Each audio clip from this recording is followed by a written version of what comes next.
করছি, সেই প্রস্তুতিতে আজকে আমরা সন্ধি এবং কারক বিভক্তি, যেটা কারক বিভক্তি, এগুলো নিয়ে আলোচনা করব। এবং এই যে বিষয়গুলো থেকে প্রশ্ন আসে সাধারণত সন্ধি থেকে, একটা কারক বিভক্তি থেকে, এগুলো আসে কিন্তু পরীক্ষায়। আর চাকরির পরীক্ষার তো কোনো বাউন্ডারি নেই, এটা যে কোনো জায়গার থেকে যে কোনো কিছু আসতে পারে। ঠিক আছে, চাকরির পরীক্ষাটা মূলত নির্ভর করে যাদের বেসিক ভালো থাকে, বা প্রত্যেকটা বিষয়ে যাদের দক্ষতা থাকে, তারাই মূলত সে চাকরির পরীক্ষাগুলোতে ভালো করে বা আগাই থাকতে পারে। তাহলে সন্ধি এবং প্রথমে আমরা সন্ধি নিয়ে আলোচনা করব। সন্ধির যে বিষয়গুলো থাকে এগুলো আমরা সেই ছোট সময় থেকেই পড়ে আসছি মূলত। সন্ধি বিচ্ছেদ যেটাকে বলি আমরা, এটি হচ্ছে ব্যাকরণে শব্দ গঠনের একটা মাধ্যম। সন্ধি শব্দের অর্থ হচ্ছে মিলন।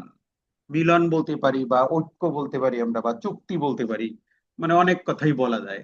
সন্ধি মানে তার সাথে আমার সন্ধি হয়েছে, মানে তার সাথে আমার মিলন হয়েছে, তার সাথে আমার চুক্তি হয়েছে, তার সাথে আমার একটা ঐক্য হয়েছে। হ্যাঁ, এরকম হতে পারে এটার অর্থ। আর এটি মূলত দুটি সন্নিহিত ধ্বনির মিলনের নামই হচ্ছে সন্ধি।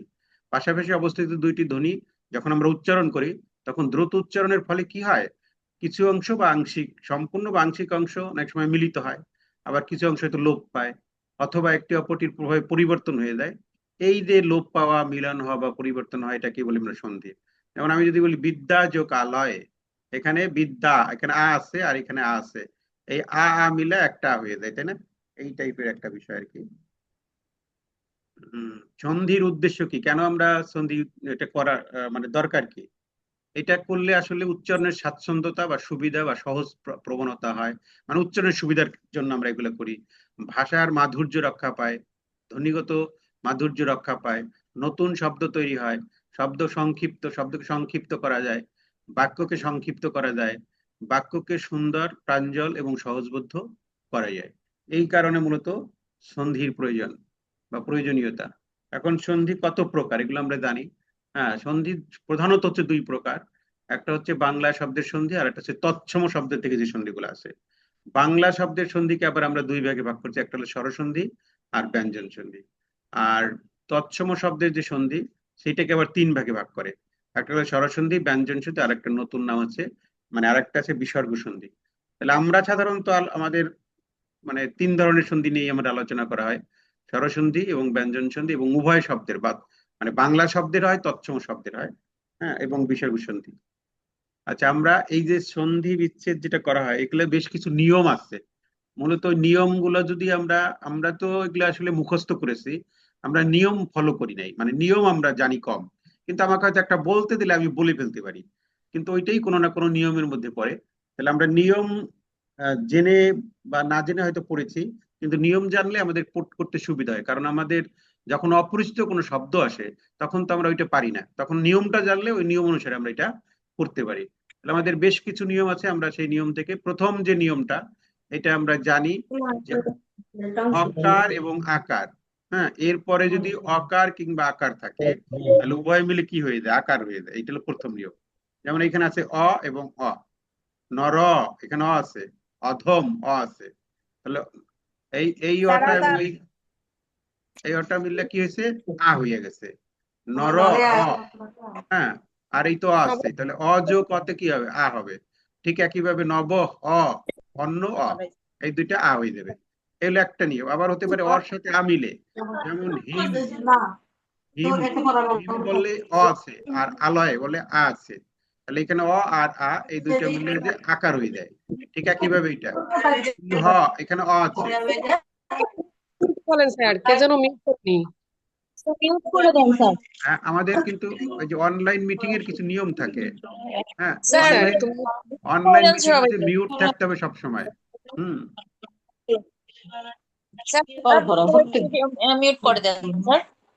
হ্যাঁ, আমি মিউট করে দিব, সমস্যা নাই, কিন্তু আমাদের নিজেদের থেকেই সাবধান থাকতে হবে, কারণ নাহলে কি হবে, ঘরের কথা পরে জানিয়ে যাবে কিন্তু, ঠিক আছে?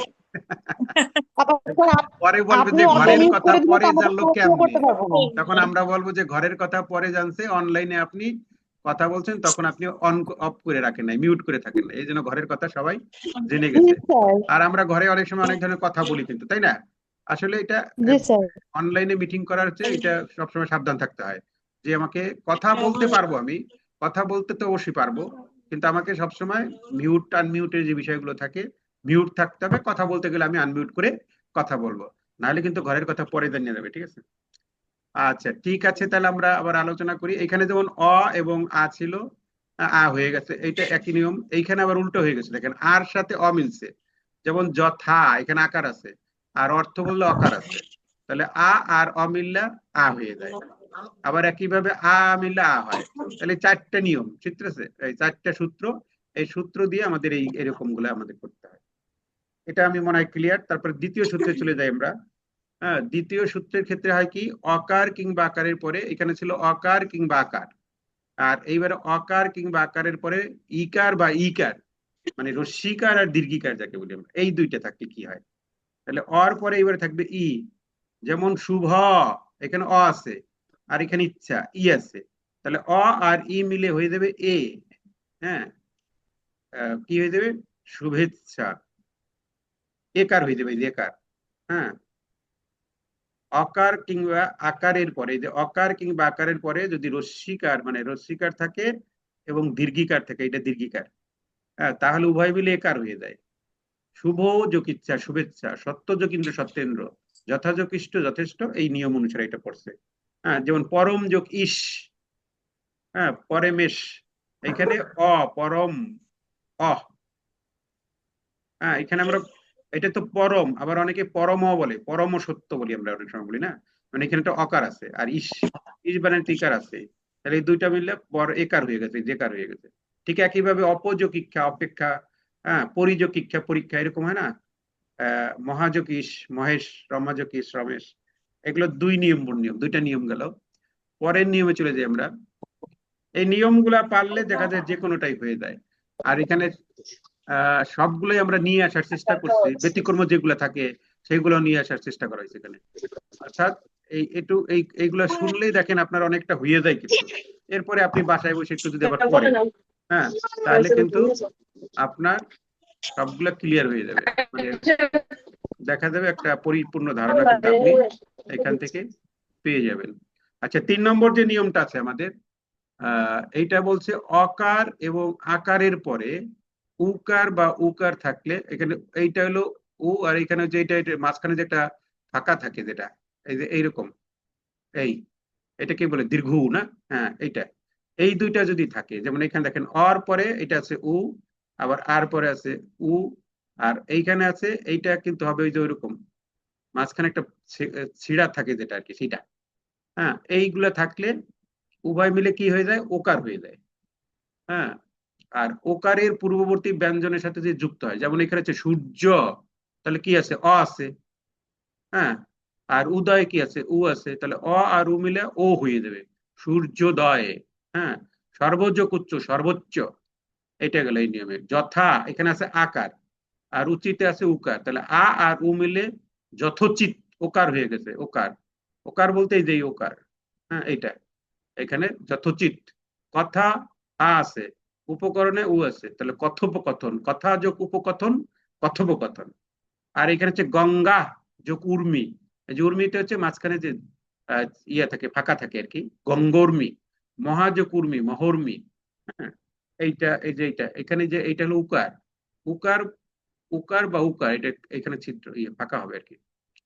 4 নম্বর নিয়মটা যদি আমরা দেখি, অকার কিংবা আকারের পরে রিকার থাকবে, রিকার মানে কি যেটা, হ্যাঁ, তখন কি হয়, উভয় মিলে অ হয় এবং তা তার রেপ রূপে পরবর্তী বর্ণের সাথে লেখা হয়, যেমন অ আর রি। যেমন দেব, দেব অ, এখানে অ আছে, আর ঋষিতে রি আছে, হ্যাঁ, রিকার আছে, তাহলে অ এবং রি এই দুইটা মিলে হয়ে যাবে দেবর্ষি। হ্যাঁ, মানে অর হয়ে যায়, অরটাই পরে রিকার রেপকার হয়ে যায়। হ্যাঁ, এই যে রেপ হয়ে গেছে দেবর্ষি। সপ্ত যোগ ঋষি, এই যে সপ্ত অ আছে এখানে, আর এখানে আছে রিকার, তাহলে অ এবং রিকার মিলে সপ্তর্ষি। এটার উচ্চারণটা কি হবে, সপ্তর্ষি, মানে এখানে একটা র আছে কিন্তু, অর, সপ্তর্ষি, দেবর্ষি। হ্যাঁ, এই এই নিয়মে পড়ছে এটা। আবার এখানে যদি অনা হইয়া আ থাকে, আ থাকে যদি, যেমন তৃষ্ণা, এখানে আছে, ঠিক আর পরেও যদি রিকার থাকে, হ্যাঁ, তখন হয়ে যাবে এখানে অর এখানে আর, যেমন তৃষ্ণার্ত, এখানে আ আছে তৃষ্ণার, আর তৃষ্ণার্ত, ক্ষুধার্ত আ আছে এখানে। হ্যাঁ, এটা হয়ে যায় আর কি। তাহলে এটা হচ্ছে আমাদের 4 নম্বর নিয়ম। 4 নম্বর নিয়মটা কি, অকার কিংবা আকারের পরে যদি রিকার থাকে তাহলে কোনো কোনো ক্ষেত্রে অর, হ্যাঁ, অথবা আর হয়ে যায় এবং রেপ্ট হয়ে যায় পরবর্তীতে। 5 নম্বর যেটা নিয়ম আছে, অকার কিংবা আকারের পরে যদি ঋত শব্দ থাকে তাহলে অ আর রি এই তিনটা মিলে আর হয় এবং বানানের পূর্ববর্তী বর্ণে এবং পরবর্তী বর্ণের রেপ হয়ে যায়। যেমন এখানে আছে অ যোগ রি আর, যেমন শীত যোগ ঋত, শীতার্থ। হ্যাঁ, রেপ হয়ে গেছে এখানে। এখানে বলছি যে রেপ হয়, এখানে রেপ লেখা, রেপ তো আর লেখা যায় না, এখানে রেপ হবে। হ্যাঁ, পরবর্তী আ হয়ে যায় সীতা, এখানে আ হয়ে গেছে পরবর্তী বর্ণের সাথে। পরবর্তী বর্ণ কি সীতা, এই তটা হলো পরবর্তী বর্ণ, এটার সাথে আ হয়ে যায়, পরবর্তী বর্ণের সাথে আ হয়ে যায় এবং পরের পরের যে শব্দটা থাকে সে রেপ হয়ে যায়। যেমন শীতচকৃত শীতার্থ, শোকচকৃত শোকার্থ। এরপর 6 নম্বর নিয়মে চলে যাই আমরা। অকার কিংবা আকারের পরে একার কিংবা ঐকার থাকলে উভয় মিলে ঐকার হয়ে যায়, ঐকার পূর্ববর্তী ব্যঞ্জনের সাথে যুক্ত হয়। তাহলে প্রথমে হচ্ছে অকার, এই যে আছে অকার, তারপরে কি কার, অকার কিংবা আকার, এই যে আকার, অকার আকার যেটাই হোক এরপরে যদি একার থাকে তাহলে এই দুইটা মিলে কি হয়ে যাবে, ঔকার হয়ে যাবে, ঐকার ঐকার হয়ে যাবে। হ্যাঁ, আবার একই নিয়মে যে এখানে আছে অকার, অকারের পরে এটা হলো একার ছিল, একার বা ঐকারও থাকতে পারে, এখানে লেখা আছে ঐকার থাকলে তা ঐকার হয়ে যাবে। ঠিক আছে, যেমন জন যোগ এক, জন বলতে এখানে জন অ আছে, এখানে জন অ, জন যোগ এক, জন যোগ এক, জৈনক জৈনক জৈনক, জনযোগ এক, হিত যোগ ঐশী হিতৈষী। হ্যাঁ, হিত এখানে ট আছে, আর এসি বানায় তো এ আছে, তাহলে অ আর এ মিলে ওই হয়ে গেছে, ওই, ওই বলতে ওই যে এই যে এইটা ঐকার। হ্যাঁ, হিতৈষী। ঠিক একইভাবে সদা, এখানে আছে সদা যোগ এব, সদৈব, যথা যোগ এবচ, যথচৈব, যথচৈব। হম, মত যোগ ঐক্য, মতৈক্য, ওই ঐকার হয়ে গেছে এখানে মতৈক্য, এখানে ঐকার হয়েছে। হ্যাঁ, সব মিলে তো ঐকার হবে, সেটা অর পরে এ থাকলেও হবে, আর পরে থাকলেও হবে, অর পরে ওই থাকলেও হবে, আর পরে ওই থাকলেও হবে, সবাই মিলে ওকার ঐকার হয়ে যাবে ঐকার। হ্যাঁ, ঠিক একইভাবে যে রাজ যোগ ঐশ্বর্য, রাজৈশ্বর্য, মহাযোগ ঐশ্বর্য মহৈশ্বর্য, মহাযোগৈক্য মহৈক্য। এই হচ্ছে আমাদের 6 নম্বর নিয়ম গেল। 7 নম্বর নিয়মে আছে কি, অকার কিংবা আকারের পর অকার কিংবা ঐকার থাকলে উভয় মিলে ঐকার হয়ে যায়। তাহলে অকার, এই যে অকার কিংবা আকার এরপরে যদি ওকার থাকে অথবা অকার কিংবা আকারের পরে যদি ঐকার থাকে সব ক্ষেত্রেই ঐকার হয়ে যাবে। ঠিক আছে, যেমন বনৌষধি, বন, বন অ আছে এখানে বন, হ্যাঁ, যোগ ঔষধি অ আছে, তাহলে অ আর মিলা ঔকার হয়ে গেছে, ঔকার বলতে এই, এই ঔকার। হম, হয় ঔকারে কৌ যেমন আমরা লিখি না, তাহলে এইটা হলো ঔকার। এই যে বনৌ, এই যে ঔকার হয়েছে এখানে, একার আর ঔকার মিলে অনুচ্ছেদ। ঠিক একইভাবে জল যোগ ওকা, জল, মানে উচ্চারণটা এখানটা হসন্ত থাকে সাধারণত, মানে এখানে অ আছে ধরতে হবে আর ও তো আছেই, তাহলে জলৌকা হয়ে যাবে। হ্যাঁ, জলৌকা বলতে যোগ শব্দ, যোগ যে আমরা বলি যোগ, জলে যোগ, পানিতে যে যোগ থাকে সেই যোগের আর একটা নাম হচ্ছে জলৌকা। মহাযোগ ঔষধি, ওই একই নিয়মে মহৌষধি, গঙ্গা যোগ ঔষ, এটা স আছে, গঙ্গৌষ। ঠিক আছে, আচ্ছা, ঔষ শব্দের অর্থ হচ্ছে ঢেউ। পরম যোগ ঔষধ, পরম ঔষধ, চিত্তযোগ ঔদার্য, চিত্তোদ্ধার্য, মহাযোগ ঔষধ মহৌষধ, মহাযোগ উচ্চুক, মহোচ্চুক। এই নিয়ম হচ্ছে অকার কিংবা আকারের পরে, অকার কিংবা আকারের পরে ওকার কিংবা ঐকার থাকলে উভয় মিলে ঐকার হয়ে যায়। 8 নম্বর নিয়ম যেটা আছে সেটা হচ্ছে ইকার এবং রস্বীকার এবং দীর্ঘিকারের পরে যদি ইকার কিংবা দীর্ঘিকার মানে রস্বীকার কিংবা দীর্ঘিকার থাকে তবে উভয় মিলে দীর্ঘিকার হয়ে যাবে। দীর্ঘি, হ্যাঁ, কার পূর্ববর্তী ব্যঞ্জনের সাথে যুক্ত হয়ে যাবে। যেমন এইটা একটা, এইটা একটা, এইটা একটা, এটা একটা, রস্যি আর দীর্ঘি।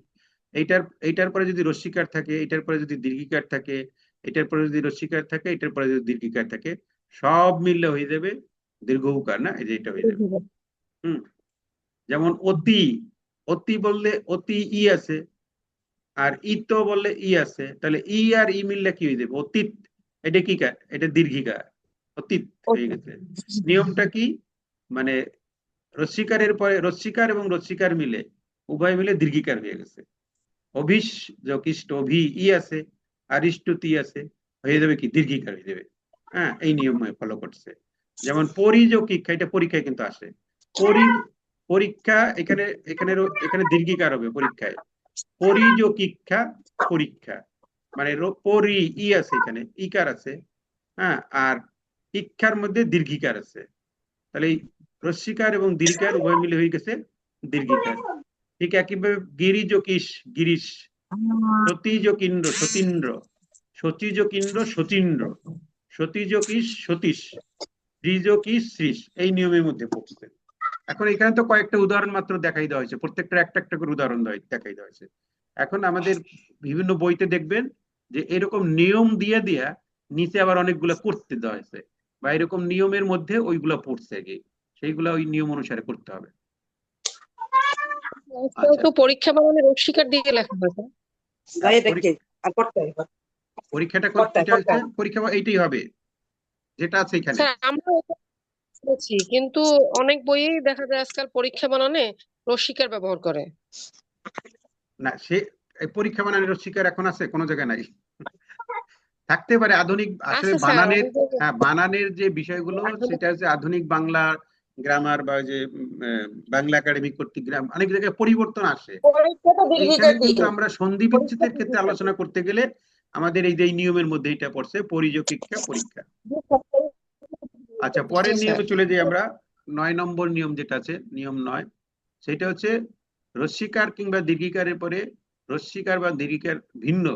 আগের গুলো ছিল রস্বীকারের পরে রস্বীকার, রস্বীকারের পরে দীর্ঘিকার, অথবা দীর্ঘিকারের পরে দীর্ঘিকার, দীর্ঘিকারের পরে রস্বীকার, এইগুলা ছিল। এখন এই এই দুইটা না থেকে যদি অন্য কোনো স্বরবর্ণ থাকে, হ্যাঁ, অন্য স্বরবর্ণ থাকলে তখন ওই যে রস্বীকার দীর্ঘিকারের স্থানে জ জ হবে, অথবা দন্তস্ব হবে। হ্যাঁ, ফলা হবে, সেখানে পূর্ববর্তী ব্যঞ্জনের সাথে লোপ পাবে। উদাহরণটা যদি দেখি, যেমন এখানে দেখেন, রস্বীকারের পরে এখানে কি আছে? অ। এটা রস্বীকারের পরে কি আছে? আ। রস্বীকারের পরে আছে উ। রস্বীকারের পরে আছে দীর্ঘ, মানে অন্য। অর্থাৎ রস্বীকারের পরে আগে যেমন শিখছিলাম রস্বীকার দীর্ঘিকার থাকলে উভয় মিলে দীর্ঘিকার হয়ে যায়, এটা শিখছিলাম। কিন্তু এখন বলছে এইগুলার পরে যদি ওই রস্বীকারের দীর্ঘকার না থেকে অন্য যে কোনো থাকে, যেমন এখানে আছে অ, উ, ই, আ, এ, এইগুলো আছে, তখন নিয়মটা কি হবে? তখন নিয়মটা হয়ে যাবে, যেমন এখানে উদাহরণটা যদি দেখি, অতি, এখানে ইকার আছে, অতি বানানে রস্বীকার আছে, অতি যোগ অন্ত, এখানে আছে অ, হ্যাঁ, এখানে আছে অ, তাহলে এটা মিলে কি হবে? যে মানে এখানে অতি যোগ অন্ত অত্যন্ত, অর্থাৎ অত্যন্ত, এখানে কি জ ফলা, এটা না, এই যে জ হয়ে যায়, জ ফলা হয়ে যায়, ঠিক আছে, জ ফলা হয়ে যায়। এখানে বলছে জ ফলা হয়ে যাবে। এটার ক্ষেত্রে হয়েছে যেমন বি যোগ অবস্থা ব্যবস্থা, এই যে বয় জ ফলা, হ্যাঁ, জ ফলা হয়ে যাবে। হ্যাঁ, বয় জ ফলা যেটা। তারপরে যদি আ থাকে, ইতি যোগ আদি ইত্যাদি, এখানেও জ ফলা। অতি যোগ আচার, এখানেও জ ফলা, অত্যাচার।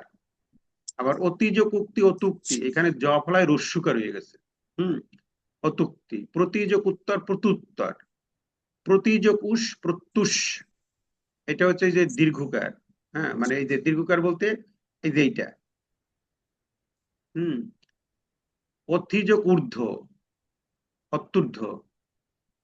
তারপরে আছে কি? আ থাকলে স্যার এখানে দীর্ঘিকার। কি জ আ হবে? হ্যাঁ, জফলা যোগ আ হবে এটা, নাকি তার মূর্ধন্য ষ যোগ আ হবে, কোনটা হবে? কোন জায়গাটায়? কত এই যে নম্বর? ই প্রতিযোগ, যোগ অ, এটা কি মূর্ধন্য ষ না জ, কোনটা? অন্তস্থ জ কোনটা? অন্তস্থ জনা, অন্তস্থীয় জ এখানে যেটা। মূর্ধন্য, হ্যাঁ এটা এখানে মূর্ধন্য ষ। এখানে একটু ভুল হয়েছে মনে হয়, না এটা হুম হুম। একটা। আচ্ছা, এরপরে যেটা আছে দেখেন, মসি যোগ আধার, মৎস্যাধার। অসাধারণ। এরপরে আছে অসাধারণ। প্রতিযোগে প্রত্যেক, এইগুলা কিন্তু উদাহরণ হিসেবে পরীক্ষা আসে। প্রতিযোগ ঐশ্বর্য অত্যৈশ্বর্য, নদীজ কম্বু নদ্যম্বু, এটাও আসে পরীক্ষার সময় অনেক সময়। ঠিক আছে, ওই যে বানান জড়িত কিছু ভুল থাকতে পারে এখানে, মানে করা হয়েছে তাড়াহুড়া করে তো। আচ্ছা, এখন যদি আমরা একটা, স্যার আরেকটু আগের স্ক্রিনটা আরেকটু দেন স্যার। আচ্ছা এইটা, হ্যাঁ বলেন তো। হ্যাঁ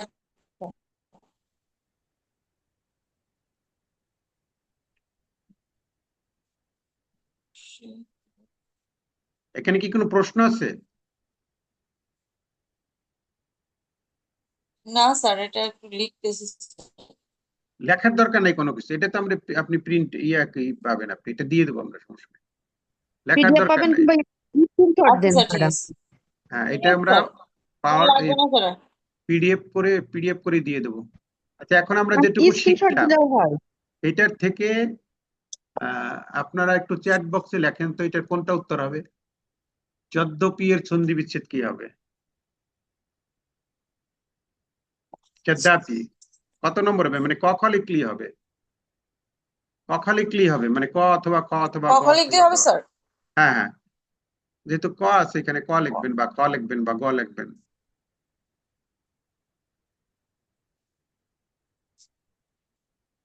সাবিত্রী দত্ত লিখতে পারছেন, উর্মি খান, হাজেরা আক্তার, তারপর আর অনেকে লিখছেন, সীমা, তারপরে কি আমার যে নাম লেখেন নাই অনেকে, দেখি নাসরিন নাহা, টুম্পা, তারপরে আহ শামিমা, হেপি, মাগুরা, তারপরে যার একজনের নাম লেখেন নাই, রুমানা রহমান, লিপি সরকার, 1 2 3 4 5 আইডিতে নাম লিখে নেবেন, নাম লিখতে পারেন না, লিলিমা। আচ্ছা ঠিক আছে, অনেকেই তো পারছেন আপনারা।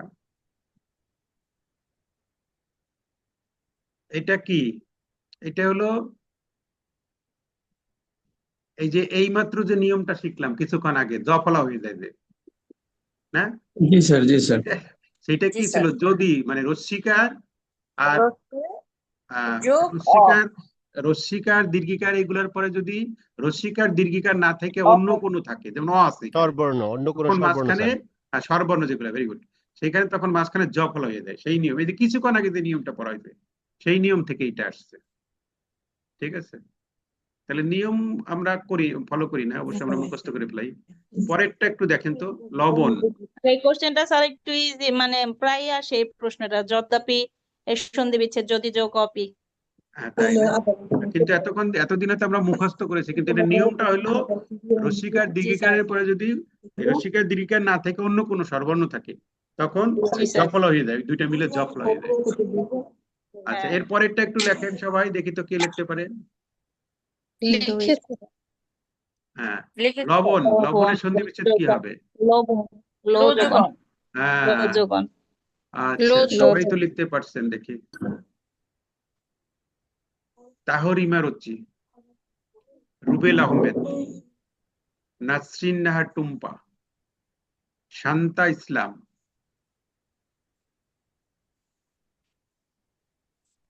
মির্জা আমিনুল ইসলাম, লিলিমা মহন্ত। আচ্ছা,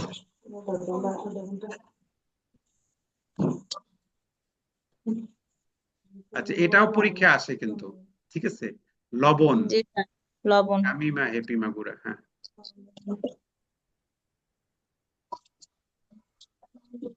আচ্ছা এটা হবে মূলত লোজকন, মানে খ নম্বরটা হবে, যারা দিয়েছেন তারা সবাই খ নম্বরই দিয়েছেন অবশ্য, কিন্তু সবাই কিন্তু দেয় নাই, অল্প কয়েকজনে দিয়েছে। স্যার আমারটা কি গিয়েছে? আমি দিয়েছি স্যার।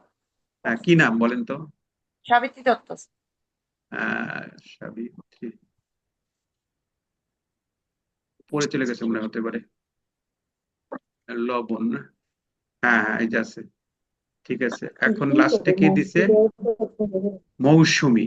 আচ্ছা ঠিক আছে, যারা সবাইটাই হয়েছে, সবাইটাই আপনারা লোজকন দিয়েছেন, লবণ। এটা এটা এটা মানে একটা সূত্র আছে, সেই সূত্রটা এখনো পর্যন্ত শিখিনি আমরা।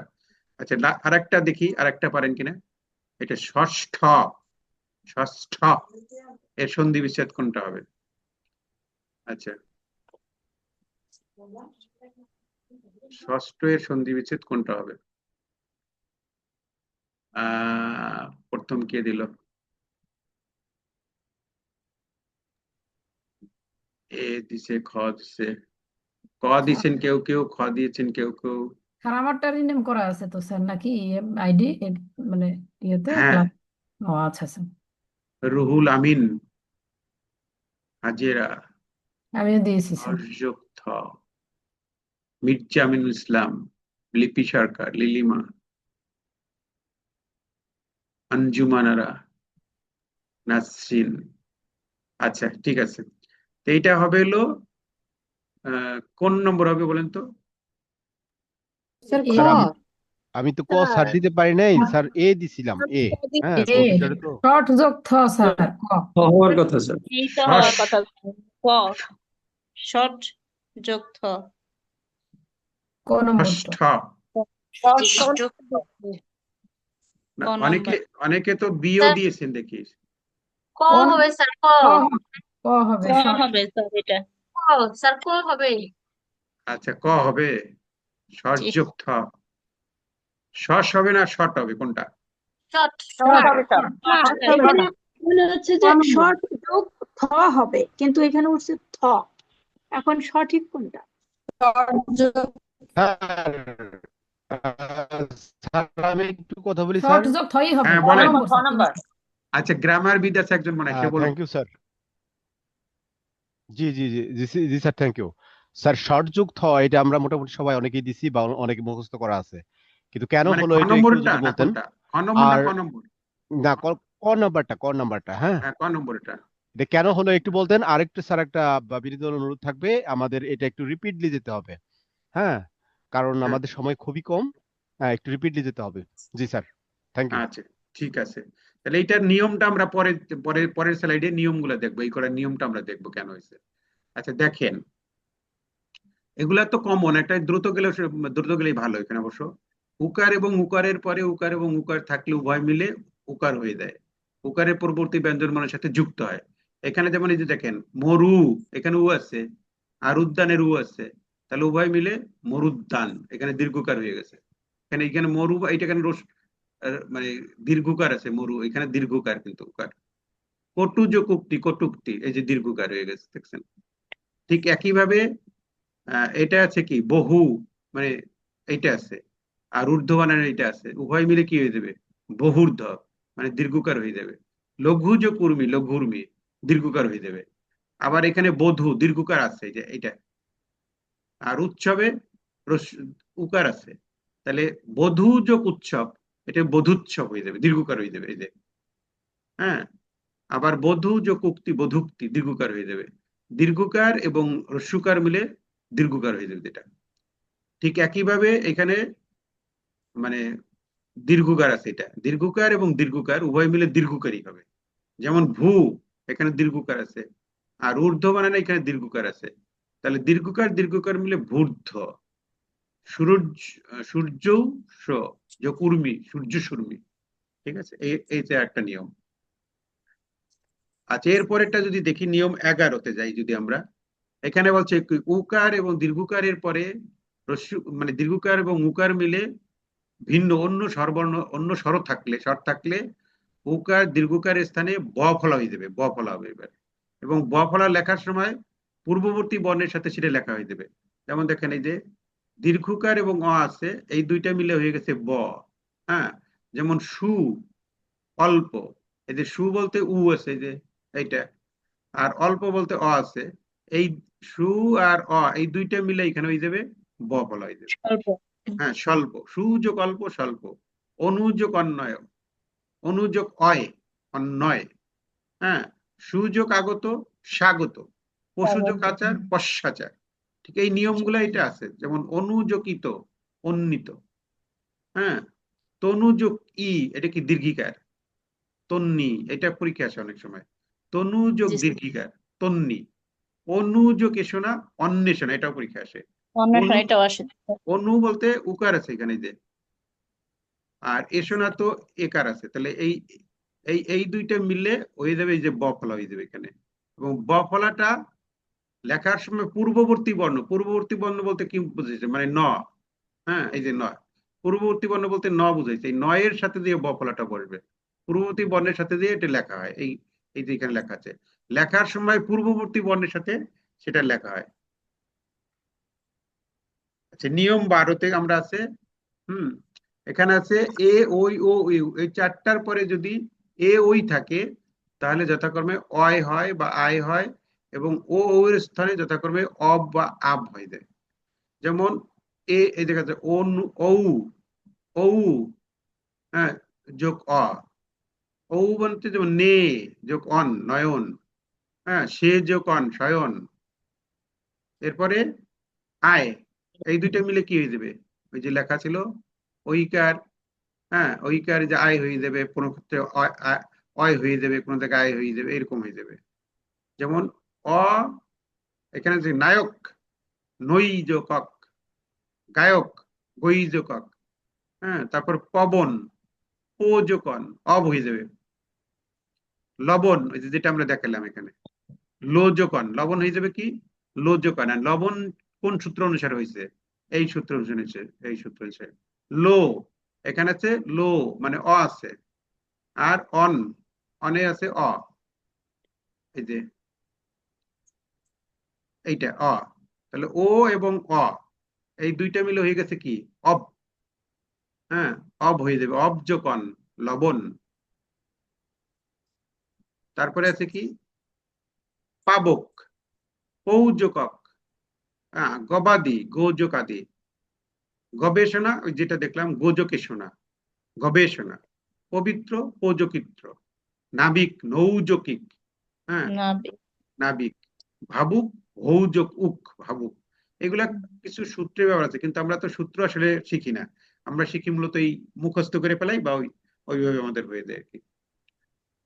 আচ্ছা, এরপরে ব্যঞ্জন সন্ধি নিয়মাবলী। স্বরসন্ধি মোটামুটি এই পর্যন্তই শেষ। এখন হচ্ছে আমাদের ব্যঞ্জন সন্ধি। ব্যঞ্জন সন্ধির ক্ষেত্রে প্রথম যে নিয়ম, ব্যঞ্জন সন্ধি আবার 3 প্রকার হয়, 3 ভাগে ভাগ করা যায়। হ্যাঁ, মানে একটা হলো ব্যঞ্জন ধ্বনির সাথে স্বরধ্বনি মিলে যেটা হয়, সেই টাইপের একভাবে হয়। যেমন এখানে কচটতপ, এটা একটা বর্গ, ক বর্গ না, এই ক বর্গীয় ধ্বনির পরে যদি স্বরধ্বনি থাকে তাহলে সেইটা মিলে, যেমন গ জ ড দ, এইগুলো হয়ে যাবে, ব এই কটা হয়ে যাবে কচটতের পরে। উদাহরণ দিয়ে যদি দেখি, যেমন দিক, এখানে কি আছে ক আছে, দিক যোগ অন্ত, অটা কি স্বরধ্বনি, তাহলে দিক মানে ক আছে, কটা হয়ে যাবে কি গ হয়ে যাবে, গ হয়ে যাবে।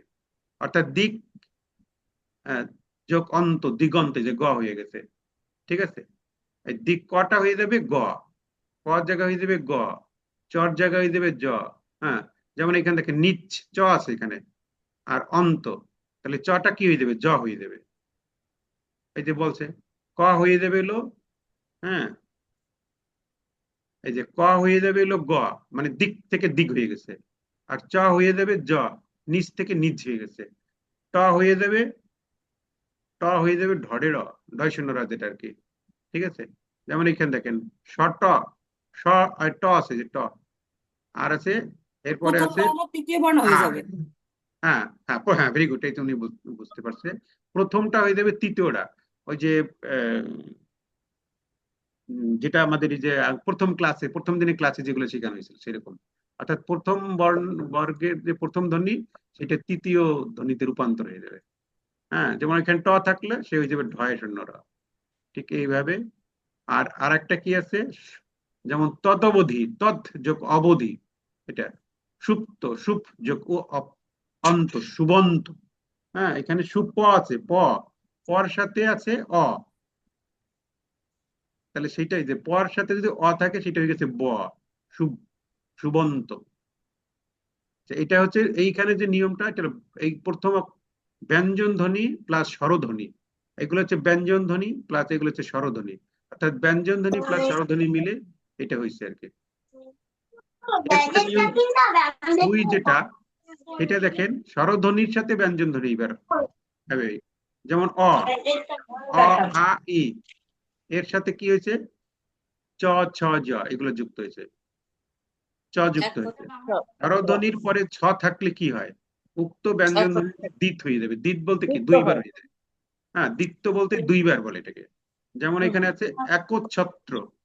হ্যাঁ, একচ্ছত্র মানে এই যে চ আর ছ মিললে এই যে চয় ছত্র হয়ে গেছে, মানে দুইবার উচ্চারণ হচ্ছে। এক যোগ ছাত্র একচ্ছত্র।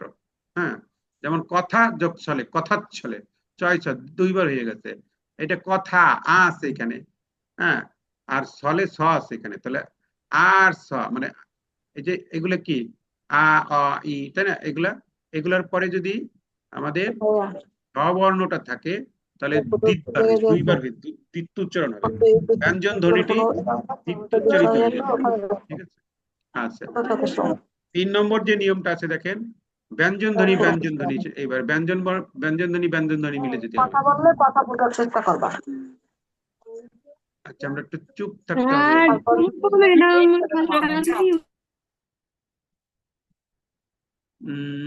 এটা নিয়মটা কি? ত এবং চ এই দুইটা মিলে চচ্ছ হয়ে যাবে। ত এবং ছ ছয় ছ হয়ে যাবে।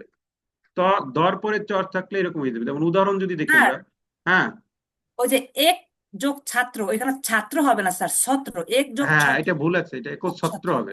এটা ভুল আছে এখানে। আর স্যার ওই যে আগে একটা পড়াইছিলেন না, ওই যে ষষ্ঠ, ওইটা হ্যাঁ, হবে শস যোগ থ। সজ্জোক্ত।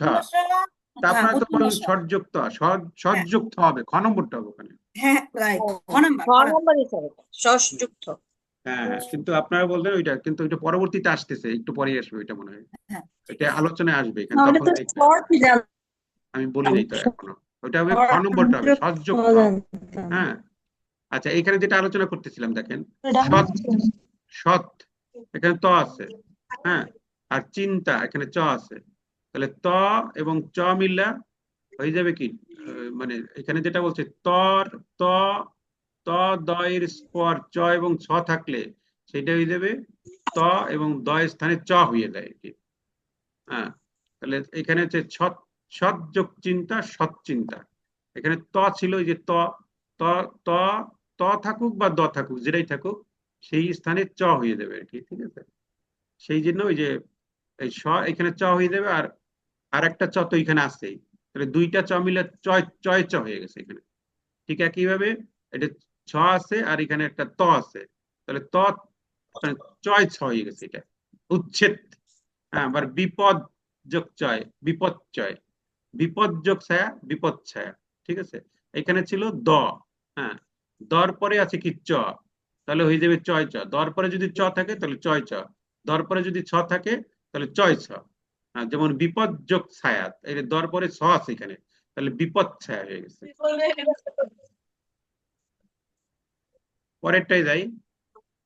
এরপরে 4 নম্বরের যে নিয়মটা আছে, ত এবং দ এর পরে যদি জ, বর্গীয় জ এবং অন্ত্যেষ্টিয় জ থাকে তাহলে ত বা দ এর স্থলে জ হয়ে যায়। যেমন এখানে আছে, যেমন সৎ ত আছে আর জন জ আছে, তাহলে ত আর জ আছে, তাহলে এইটা হয়ে যাবে মানে তর জায়গাটায় জ হবে, আর একটা জ তো আছে, তর জায়গাটায় জ হবে, একটা জ বসলো, আর এই জটা তো আছে, তাহলে হয়ে গেল সজ্জন। ঠিক একইভাবে দর পরে যদি বিপদ জাল, বিপদ যোগ জাল, এখানে দ আছে, দর জায়গাটা হয়ে যাবে জ, আর আরেকটা জ তো আছেই, তাহলে বিপদ জাল হয়ে গেল। কুত ত আছে এখানে, ঝটিকা, তর পরে ঝ আছে এখানে, তাহলে কুত ঝটিকা হয়ে গেল। ঠিক আছে। আচ্ছা, পরের যে নিয়মটা আছে, আচ্ছা আমরা এখন যদি 5 নম্বরের নিয়মটা দেখি।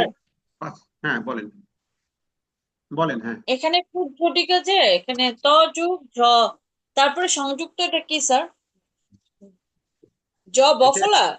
না হ্যাঁ, এখানে এটা তো কুত ঝটিকা এটা। বানান। হ্যাঁ, এই যে এটা কুত ঝটিকা হবে, এখানে বানান টানা হয়তো এরকম একটু ভুল থাকতে পারে। ঠিক আছে, মূলত শব্দটা হবে কুত ঝটিকা। ঝ মানে বর্গীয় জ আর ঝ, এখানে ঝ আছে মনে হয়। ঠিক আছে, বর্গীয় জ আর ঝ হ্যাঁ, একসঙ্গে যুক্ত, সংযুক্ত ঝ মিলে একদম হ্যাঁ হ্যাঁ, লেখাটা ওইভাবে হয়ে গেছে আর কি। কুজ্ঝটিকা। মানে ফন্টটা ওই অন্য ফন্ট নেওয়ার কালে এই টাইপের হয়ে গেছে এখানে। আচ্ছা, এটা কুত ঝটিকা, মূলত এটার উচ্চারণটা হলো কুত ঝটিকা, কুত ঝটিকা। মূল বিষয়টা হলো এখানে ত আছে, এই যে কুত, যখন আমরা বলছি এখানে ত আছে, তারপরে ঝ আছে, তাহলে ত আর ঝ মিললে জয় ঝ হয়ে গেছে, ইয়ে হয়ে গেছে, কুত ঝটিকা হয়ে গেছে। জি স্যার। আচ্ছা, এরপরে যেটা নিয়ম আছে দেখেন, ত এবং দয়ের পরে যদি স থাকে, ত এবং দয়ের পরে যদি স থাকে, তাহলে ত এবং দয়ের স্থলে চ হয়ে যাবে, আর স থাকলে তার স্থলে স হয়ে যায়। এটা নিয়ম। যেমন দেখেন আছে এখানে উত, এখানে আছে ত, আর শ্বাস, শ্বাসে আসে স, তাহলে ত এবং স যদি থাকে, তাহলে তর জায়গায় হবে চ, আর সর জায়গায় হবে স, তার মানে হয়ে যাবে চয় স হয়ে যাবে, এক কথা বলা যায়। সেই জন্য উদ্যোগ শ্বাস, এটা লাস্টে কি হয়েছে উচ্ছ্বাস, চয় স উচ্ছ্বাস। হয়ে গেছে। ঠিক আছে, আর এই যে এই ব ফলাটা তো এখানে থাকবেই, ব ফলাটা থাকবেই, মানে তর জায়গায় হয়ে যাবে চ, সর জায়গায় হয়ে যাবে স, তার মানে হয়ে গেল চয় স। ঠিক আছে, তার তাহলে এটা কি হবে, উদ্যোগ শ্বাস উচ্ছ্বাস, উদ্যোগ শৃঙ্খল উচ্ছৃঙ্খল, চলত এখানে ত আছে আর স আছে, ত আর স থেকে চলত শক্তি, চয়েস হয়ে গেছে এটা। হ্যাঁ, কারণ এখানে নিয়মই আছে, স্বর স্থলে হয়ে যাবে ছ, আর ত বা দ থাকলে সেখানে হয়ে যাবে চ। এই নিয়ম অনুসারে এগুলো হয়েছে আর কি, কিন্তু আমরা তার নিয়মটাই করি না। উদ্যোগ শ্বাস উচ্ছ্বাস, উদ্যোগ শৃঙ্খল উচ্ছৃঙ্খল, চলৎযোগ শক্তি চলত শক্তি। 6 নাম্বার যে নিয়মটা আছে, ত ও দয়ের পরে যদি ড থাকে, তাহলে ত এবং দয়ের স্থলে ড হবে। এটা একটা দাগের মতো, যে দাগটা মূলত হসন্ত আকারে লিখি না আমরা, সেইটা আর কি। ত ত আর ড আছে, হ্যাঁ, হয়ে যাবে কি, তর জায়গায় হয়ে যাবে, তর জায়গায় হয়ে যাবে ড, বা দ থাকলে একই কথা, এবং ত ও দয়ের এর স্থানে ঢ হবে। যেমন উদ্দিন, উত এখানে ত আছে আর ডিনের ড আছে, তাহলে এই ত এবং ড মিলে ডয় ঢ হয়ে যাবে, ডয় ড ঢ, উদ্দিন। বৃহৎ ত আছে আর ঢ আছে, হ্যাঁ, ত এবং ঢ, বৃহৎ, বৃহৎ ডঙ্কা, হ্যাঁ, বৃহৎ ডঙ্কা, এটা হবে বৃহৎ ডঙ্কা। স্যার একটা কথা, হম, ওই বলেন। উড্ডিন হ্যাঁ, কি স্যার মানে সংযুক্ত ড হবে নাকি ডর নিচে হসন্ত হবে? কোনটায়, ডয় ড, উড্ডিন, জি, উড্ডিন, উড্ডিন বানান কি? ডর নিচে। উদ্যোগ দিন। হ্যাঁ, যখন আমরা লিখবো তখন তো হয়ে যাবে ডয় ড, হ্যাঁ, উড্ডিন, তখন তো ডয়ডা হয়ে যাবে। আর যখন ভাঙাই আমরা লিখি এটাকে, তখন তো এই যে উদ্যোগ দিন এইভাবে লিখি। এখন এই উদটা মূলত এই যে এইখানে যে খণ্ডত্ব, এইটাই মূলত এই যে এই এই বসন্ত আকারে এটা লেখা। জোর দিয়ে বলার জন্য হসন্তটা দিয়েছে, যে জোর দিয়ে বলার জন্য হ্যাঁ, যোগ উদ্যোগ দিন। জোর দিয়ে বলার জন্য হসন্তটা দিয়েছে। আচ্ছা, এরপরে যেটা আছে ব্যঞ্জন ধ্বনি নিয়মাবলী, নিয়ম 7 যেটা, নিয়ম 7 যেটা আছে, ত এবং দয়ের পরে যদি হ থাকে, তাহলে ত এবং দয়ের স্থলে দ হবে, আর হয়ের স্থলে ধ হবে। এই হলো নিয়মটা। যদি উদাহরণটা দেখি, যেমন স্যার হ্যাঁ, স্যার হসন্ত দেওয়ার অর্থ হচ্ছে জোর দিয়ে বলা না, হসন্ত দেওয়ার অর্থ হচ্ছে ওই শব্দের সাথে যে প্রত্যেকটা ব্যঞ্জন বর্ণের সাথে স্বরবর্ণ, যেমন ক অ, হ্যাঁ, হ্যাঁ ক অ, যখন হসন্ত দেয়া হয় শুধুমাত্র ক হবে, ওর সাথে ওই স্বরবর্ণটা যুক্ত নাই। হসন্ত দেয়া মানে ওর সাথে স্বরবর্ণ না, শুধু হসন্ত দেওয়া হয়। হসন্ত দেওয়া মানে ওর সাথে একটা কি আছে, এখানে হসন্ত স্যার দেয়া নেই, স্বরবর্ণ একজন নেই। একজন বলি। প্রত্যেকটা ব্যঞ্জন বর্ণের সাথেই তো স্যার স্বরবর্ণ উচ্চারিত হয়, কিন্তু হ্যাঁ, যখন হসন্ত থাকবে তখন আর দেওয়া ওই লাগে না। স্বরবর্ণটা উচ্চারিত হয় না, উচ্চারিত হয়। স্যার এখন তো আধুনিক বাংলা একাডেমির নিয়ম হচ্ছে কোনো হসন্ত ব্যবহার নাই। নাই, হসন্ত দেয়া মানে হচ্ছে ওই শব্দ ওই বর্ণটার সাথে কোনো কিন্তু স্বরবর্ণ নেই, হসন্ত শুধুই উঠাই মাত্র দিছে, ব্যঞ্জন মানে বর্ণ। ব্যবহার লাগে সর্বর্ণ না। নেই। আচ্ছা, আধুনিক ব্যঞ্জন বর্ণ তো সর্বর্ণ সাহায্য নিয়ে উচ্চারিত হয়, তাহলে থাকবে না কেন? আধুনিক যে ব্যাকরণ বা আধুনিক ব্যাকরণের যে হসন্তটা নাই, অনেক জায়গায় হসন্ত উঠাই দেওয়া হয়েছে। ঠিক আছে, স্যার বাংলা একাডেমি থেকে হসন্ত উঠাই দিছে, কোনো শব্দের হসন্ত ব্যবহার চলে না বাংলা একাডেমির নিয়ম অনুযায়ী। এখন যেটা আছে। জি স্যার। আচ্ছা, ঠিক আছে, তাহলে আমরা এই যেটা আলোচনা করতেছিলাম, দেখুন এই যে দ যোগ ধ, দয় ধ, হ্যাঁ, এই যে উত, উত বললে এখানে ত আছে, হ্যাঁ, আর হার বললে হ আছে, তাহলে ত এবং হম, তর স্থলে হয়ে যাবে কি দ, এখানে বলছে তর স্থলে হয়ে যাবে ত, বা দয়ের স্থলে হয়ে যাবে দ, তাহলে ত আছে সেখানে হচ্ছে দ, আর হয়ের স্থলে হয়ে যাবে ধ, হর স্থলে হয়ে যাবে ধ, তাহলে দয় ধ, দয় দ হয়ে গেছে উদ যোগ হার উদ্ধার, উদ্যোগ হার উদ্ধার। ঠিক একইভাবে পদ যোগ হতি পদ্ধতি, মানে পদ্ধতি আমরা বলি এটা হলো পদ যোগ হতি পদ্ধতি। নিয়মটা হলো ওই যেটা পর স্থলে হয়ে যাবে, মানে দর স্থলে দ থাকছে আর হর স্থলে হয়ে গেছে ধ। ঠিক আছে, পথ যোগ হতি পদ্ধতি। নিয়ম 8-এ যেটা আছে, ত এবং দয়ের পরে যদি ল থাকে তাহলে ত ও দ এর স্থলে ল উচ্চারিত হয়। যেমন উত যোগ লাশ, ত এবং ল আছে, তাহলে সেক্ষেত্রে ত বা দয়ের স্থলে ল হবে। তাহলে এখানে যদি ত আছে, এখানে যদি ল হয়, এখানে একটা ল হলো আর এখানে একটা ল আছে, তাহলে লয় লয় আকার উল্লাস হয়ে গেল। এখানে উদ্যোগ লেখ উল্লেখ একই নিয়ম এটা হয়েছে, উদ্যোগ লিখিত উল্লেখিত, ঠিক এই নিয়ম ফলো করে এটা কিন্তু হয়েছে। আচ্ছা, এরপরে নিয়ম 9 যেটা আছে দেখেন, বর্গের প্রথম ধ্বনি আগে থাকলে এবং পরের বর্গের তৃতীয় বা চতুর্থ ধ্বনি বা জ র ল ব হ এগুলা থাকলে প্রথম ধ্বনিটি তৃতীয় ধ্বনিতে পরিণত হয়ে যাবে। যেমন বাক, যদি দেখি বাক যোগ দান, এখানে ক আছে, তাহলে এটা হচ্ছে প্রথম ধ্বনি, বর্গের প্রথম ধ্বনি। হ্যাঁ, সে হয়ে যাবে কোন ধ্বনি? তৃতীয় ধ্বনি হয়ে যাবে গ। যেমন এইটা আছে প্রথম ধ্বনি টডা, সে হয়ে যাবে তৃতীয় ধ্বনি ড হয়ে যাবে। হ্যাঁ, এখানে ত আছে, সে হয়ে যাবে উদ ঘাটন, দ হয়ে গেল। ঠিক এই নিয়ম হয়েছে, এই যে এখানে নিয়মটাও লেখা আছে দেখেন, উদ, এখানে ত আছে। হ্যাঁ, তাহলে ত হলো কোনটা? বর্গের কোন ধ্বনি? কচ ট ত প, প্রথম ধ্বনি, মানে বর্গের প্রথম ধ্বনি। তাহলে প্রথম ধ্বনি থাকলে পরে যদি বর্গের তৃতীয় ধ্বনি বা চতুর্থ ধ্বনি থাকে, তাহলে এই যে এই ঘটা কোন ধ্বনি? তৃতীয় বা চতুর্থের মধ্যে পড়ছে, এই নিয়ম পড়লে প্রথম ধ্বনিটি তৃতীয় ধ্বনিতে পরিণত হয়ে যাবে। ঠিক আছে, অথবা যদি জ র ল হ ব এগুলো থাকলে হবে। হ্যাঁ, প্রথম ধ্বনি থাকলে এবং এরপরে যদি বর্গের তৃতীয় ধ্বনি ও চতুর্থ ধ্বনি, তৃতীয় ধ্বনি ও চতুর্থ ধ্বনি বা জ হ ল এইগুলো থাকে, তাহলে প্রথম ধ্বনিটি তৃতীয় ধ্বনিতে পরিণত হয়ে যায়। এই নিয়ম ফলো করে এগুলো হয়েছে মূলত। যেমন উৎ যোগ ঘাটন, উৎ যোগ যোগ, উৎ যোগ বন্ধন, তৎ যোগ রূপ তদ্রুপ। হ্যাঁ, এই নিয়ম ফলো করে এখানে হয়েছে। যেমন এই যে এটা কটা আছে, ক চ ট ত প এগুলো যদি থাকে বা ত থাকে যদি, তারপরে যেমন এখানে হচ্ছে ব, উৎ যোগ বন্ধন, উদ্বন্ধন। পরের নিয়মে যাই 10, এগুলো একটু বাসায় একটু আর একটু দেখবেন, তখন ক্লিয়ার হয়ে যাবে। ময়ের পরে যে কোনো বর্গীয় ধ্বনি থাকলে ম ধ্বনিটি সেই বর্গের নাসিক্য ধ্বনি। নাসিক্য ধ্বনি আমরা শিখছিলাম না, যেমন উ ইয় ন, এই যে এটা মর পরে যদি কোন থাকে, ময়ের পরে যে কোনো বর্গের ধ্বনি থাকলে, তাহলে ময়ের পরে ক আছে, ময়ের পরে চ আছে, ময়ের পরে ত আছে, ময়ের পরে যে কোনো বর্গীয় ধ্বনি থাকলে, এগুলো তো বর্গীয় ধ্বনি। হ্যাঁ, ক চ ট ত প, ক বর্গীয় ধ্বনি এগুলা, তাই না? ক চ ট ত প এগুলা। তাহলে ময়ের পরে যদি ক বর্গীয় ধ্বনি থাকে, অবশ্যই এখানে লেখছে যে কোনো বর্গীয় ধ্বনি থাকলে হবে।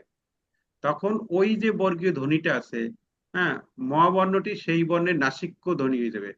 তাহলে ক বর্গের নাসিক্য ধ্বনি কি? কর ক কর কর নাসিক্য বর্ণ ছিল হলো উম না, তারপর ক চটর চতে চতে ছিল ইয়। হ্যাঁ, হ্যাঁ, মূর্ধন্য প এরকম ছিল না, আর এখানে ক চ ট ত প ছিল। তাহলে এই কটা হয়ে যাবে, মানে এই যে ক যদি থাকে তাহলে মটা হয়ে যাবে ওই মানে এটা যে নাসিক্য বর্ণ আছে উ, চ থাকলে হয়ে যাবে ইয়, বা ট থাকলে হয়ে যাবে এরকম। ঠিক এইরকম হয়েছে, মটা হয়ে গেছে ও, এই মটা হয়ে গেছে ইয়, আর এই মটা হয়ে গেছে মূর্ধন্য।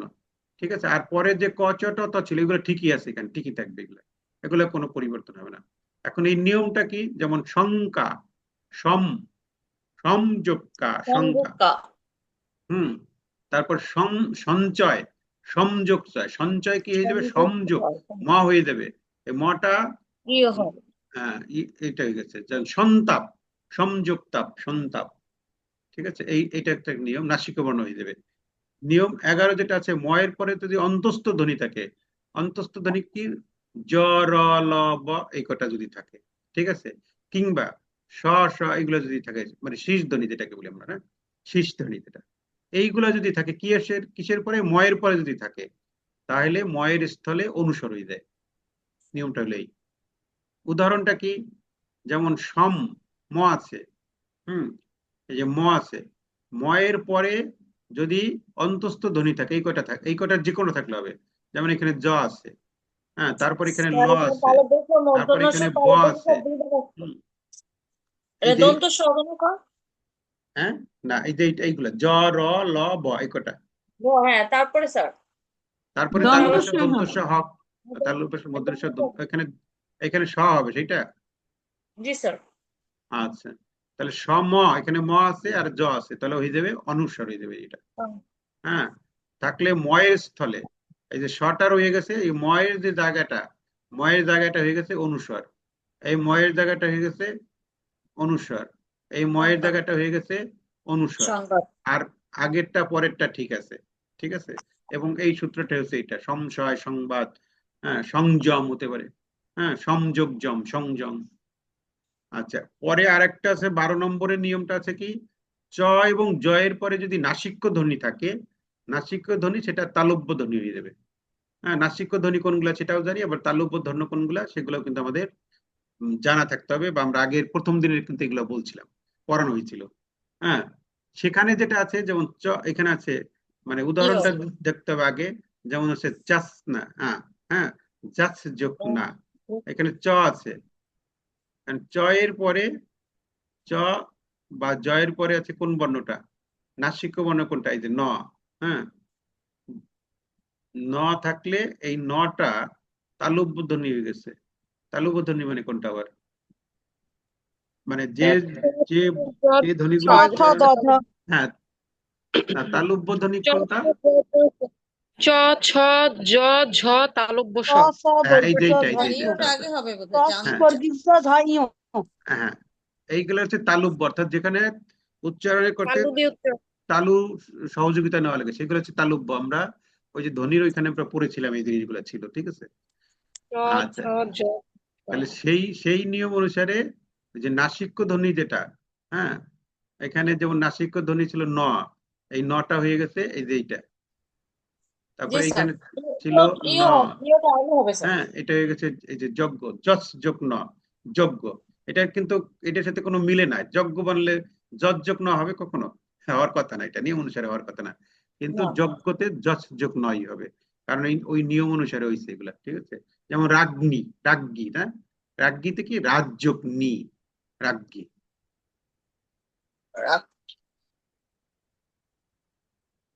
আচ্ছা, এরপরে কয়েকটা বিশেষ নিয়ম আছে, বিশেষ নিয়মগুলোর থেকে আসে, যেগুলো ইতিমধ্যে কিন্তু আলোচনা করে দিচ্ছি আমি, যে ছর কথা যে বললাম, অর্থাৎ শটা হয়ে যাবে মর জায়গায় অনুস্বর হয়ে যায়, এই যে এইমাত্র যে নিয়মটা গেলাম সেটি আবার আসছে এখানে।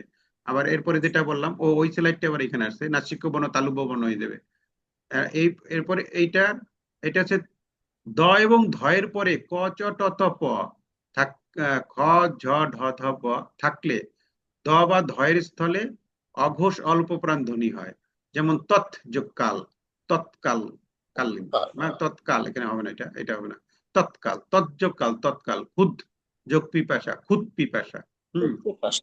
তারপরে দৃঢ় কিংবা ধু, মানে মানে দ বা ধয়ের পরে যদি তালুবস্য থাকে, তাহলে দ বা ধয়ের স্থলে অঘোষ অল্প প্রাণ, ওই যে অঘোষ অল্প প্রাণ, তারপর অঘোষ মহাপ্রাণ, এগুলো পড়ছিলাম না।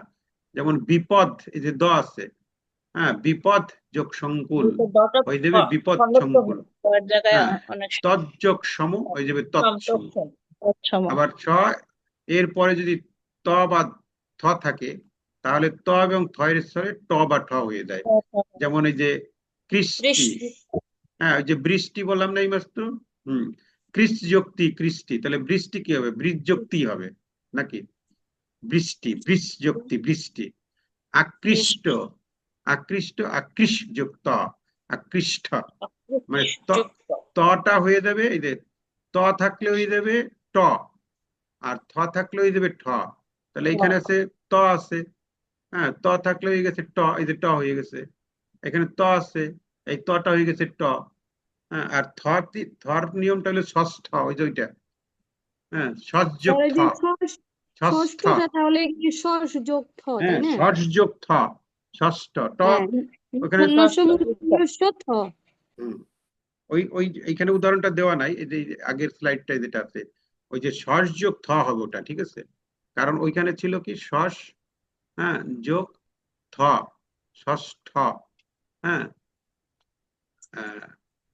এই যে এরকম ছিল না ষষ্ঠ, তাহলে এই যে থর জায়গায় ঠ হয়ে যায়, এই যে থর জায়গায় ঠ হয়ে গেছে, এই যে, ঠিক আছে? এটা থ হবে, ষট যোগ থ, ওইটাই হয়ে যায় ষষ্ঠ, এই যে থর জায়গায় ঠ হয়ে যায়।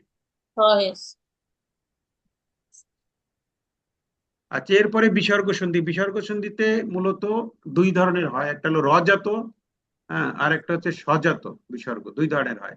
তাহলে রয়ের স্থানে যে বিসর্গ সন্ধি বসে তাকে বলে রজাত, আর শয়ের স্থানে যে বিসর্গ সন্ধি হয় তাকে বলে স থেকে জাত, স্বজাত।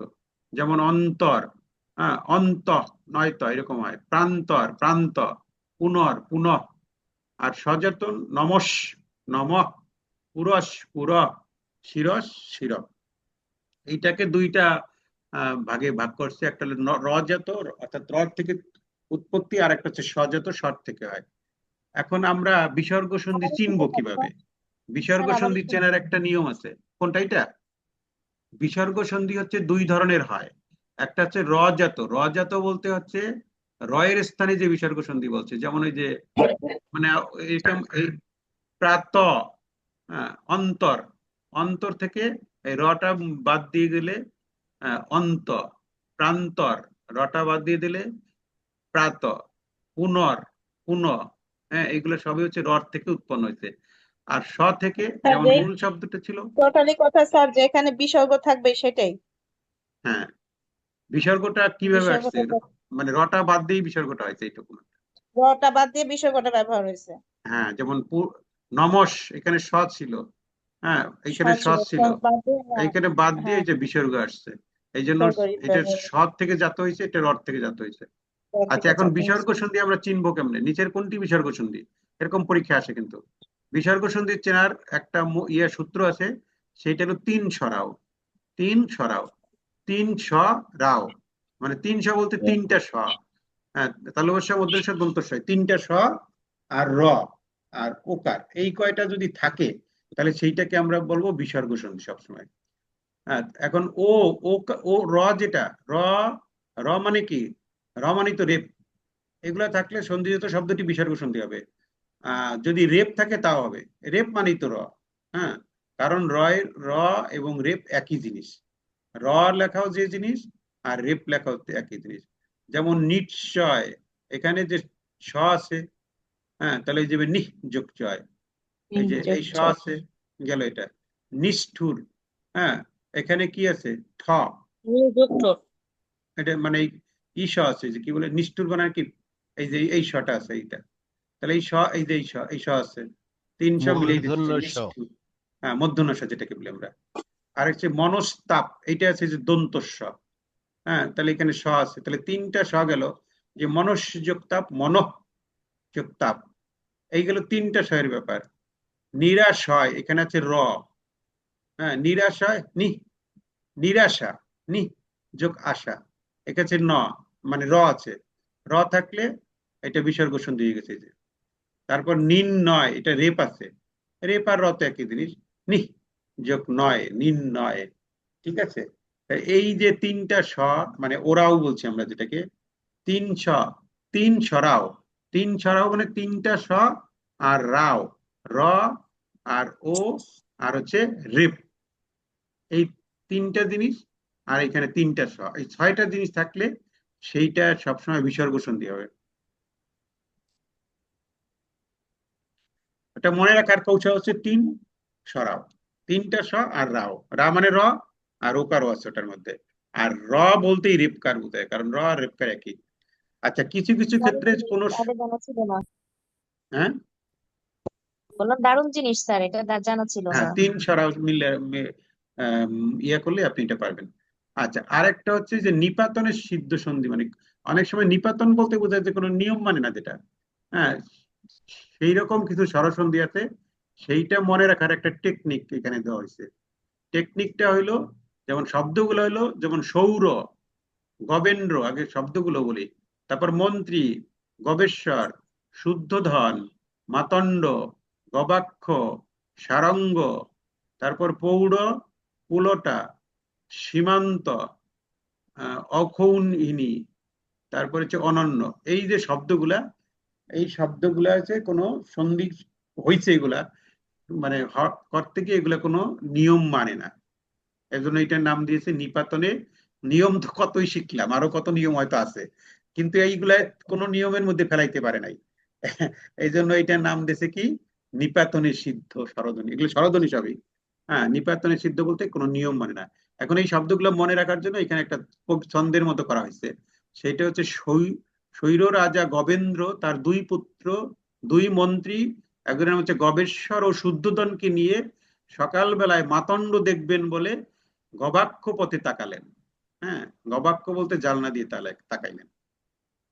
একদিকে দেখলেন সারঙ্গ, সারঙ্গ বলতে এক প্রকার বাদ্যযন্ত্র, হাতে এক পৌঢ়, কুলোটা, কুলোটা বলতে সমাজে যাদের অসতী নারী বলা হয় তাকে বলে কুলোটা নারী, কুলোটা নারী। হ্যাঁ, তার সীমান্ত এলোমেলো দেখলেন। অক্ষৌহিনী সহ তার সেনাপতি ও অন্যান্য মন্ত্রী রাজাকে ক্ষমতাচ্যুত করার জন্য আসছেন। ঠিক এইভাবে এরকম কিছুটা মনে রাখার একটা সিস্টেম তৈরি করা হয়েছে, যে সিস্টেমটা দিয়ে মূল নিপাতনে সিদ্ধ স্বরধ্বনি গুলো মনে থাকে। তাহলে এটা কিছুটা মিল আছে অনেক। এখানে দেখেন, স্বৈর রাজা গবেন্দ্র তার দুই মন্ত্রী, একজনের নাম হচ্ছে গবেশ্বর আর একজন হচ্ছে শুদ্ধোধন। এই গবেশ্বর কথাটা এবং শুদ্ধোধন কথা তাদের নিয়ে, হ্যাঁ, সকালবেলার তাণ্ডব, তাণ্ডব মাতণ্ড, মাতণ্ড বলতে বলতে সূর্য, মাতণ্ড কথাটা হচ্ছে মাতণ্ড দেখবেন বলে গবাক্ষ পথে তাকালেন। গবাক্ষ বলতে বুঝেছে যে জানালা পথে তাকাইলেন। একদিকে দেখলেন সারঙ্গ, হাতে এক পৌঢ়, এরপরে কি, এই কুলোটা নারী। হ্যাঁ, তাহলে এক হাতে দেখলেন সারঙ্গ হাতে, একদিকে দেখলেন সারঙ্গ হাতে এক পৌঢ় কুলোটা নারী, এটার একটা বাক্য। এখান থেকে আমরা সারঙ্গ, পৌঢ়, কুলোটা এই শব্দগুলা নিপাতনে সন্ধি সিদ্ধ হবে। তার সীমান্ত মানে সিথি, সীমান্ত এলোমেলো দেখলেন, মানে তার সিথিটা হলো এলোমেলো, নারীর। এলোমেলো দেখলেন।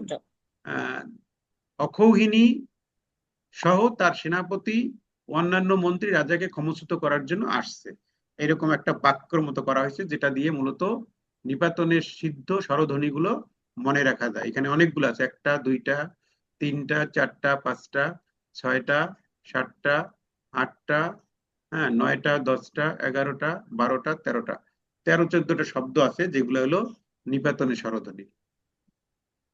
আচ্ছা, এরপরে যেটা আছে, দ্বিতীয় একটা টেকনিক আছে মনে রাখার জন্য, সেটা হচ্ছে পতঞ্জলি ও মনীষা আশ্চর্য হয়ে পরস্পর তাকালো। এই পতঞ্জলি একটা, মনীষা একটা, আশ্চর্য একটা, পরস্পর একটা, এগুলো হচ্ছে ব্যঞ্জন ধ্বনি নিপাতনের সিদ্ধ, যেগুলা কোনো নিয়ম মানে না। তাহলে মনে রাখবো কিভাবে, পতঞ্জলি ও মনীষা আশ্চর্য হয়ে পরস্পর তাকাইলো। একজনের নাম পতঞ্জলি আর একজন হচ্ছে মনীষা, তারা কি আশ্চর্য হয়ে পরস্পরের দিকে তাকাইলো। সেই তস্করকে তারা চিনে ফেললো। হ্যাঁ, মানে একজন তস্কর, তস্কর মানে চোর, এই তস্কর শব্দটা হচ্ছে নিপাতনে ব্যঞ্জন ছড়ি, তস্কর, তস্কর শব্দটা চোর। সেই তস্করকে তারা চিনে ফেলল।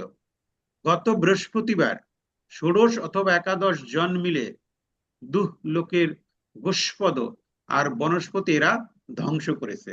ঠিক আছে, তাহলে যে বৃহস্পতি, 16, তারপরে গোষ্পদ না এটা, আর হচ্ছে বনস্পতি, এই যে শব্দগুলো দেখলাম আমরা, পতঞ্জলি, মনীষা, আশ্চর্য, পরস্পর, তস্কর, বৃহস্পতিবার, 16, গোষ্পদ, বনস্পতি, এই সবগুলা হচ্ছে নিপাতনে ব্যঞ্জন সন্ধি। ঠিক আছে, এই শব্দগুলো কোনটি নিপাতনে ব্যঞ্জন সন্ধি, এইটা মনে রাখার জন্য এই টাইপের একটা বিষয় এখানে দেওয়া আছে। আচ্ছা, এখন আমরা একটু দেখি তাহলে আবার সতীশ এর সন্ধি বিচ্ছেদ কোনটা হবে।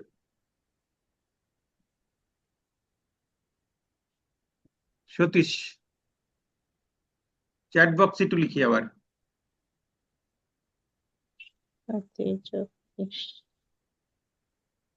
সাবিত্রী দত্ত, 1 2 3 4 5, এই আইডিটা কার, নাম লিখে নেন। হাজেরা আক্তার, তারপরে লিমা, না উর্মি খান, মির্জা মিনুল ইসলাম, অনিতা দাস, মৌসুমী, তারপরে হচ্ছে ইয়াসমিন, লিলিমা, তারপরে ভিভোকে, মৌসুমী দাস একজন,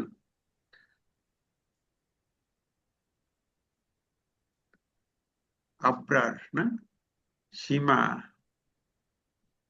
এরপরে কি আছে আরজুমানারা।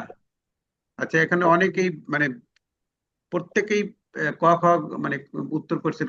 কেউ ক দিছে, কেউ খ দিছে, হ্যাঁ, গ দিছে কেউ, লিপি সরকার,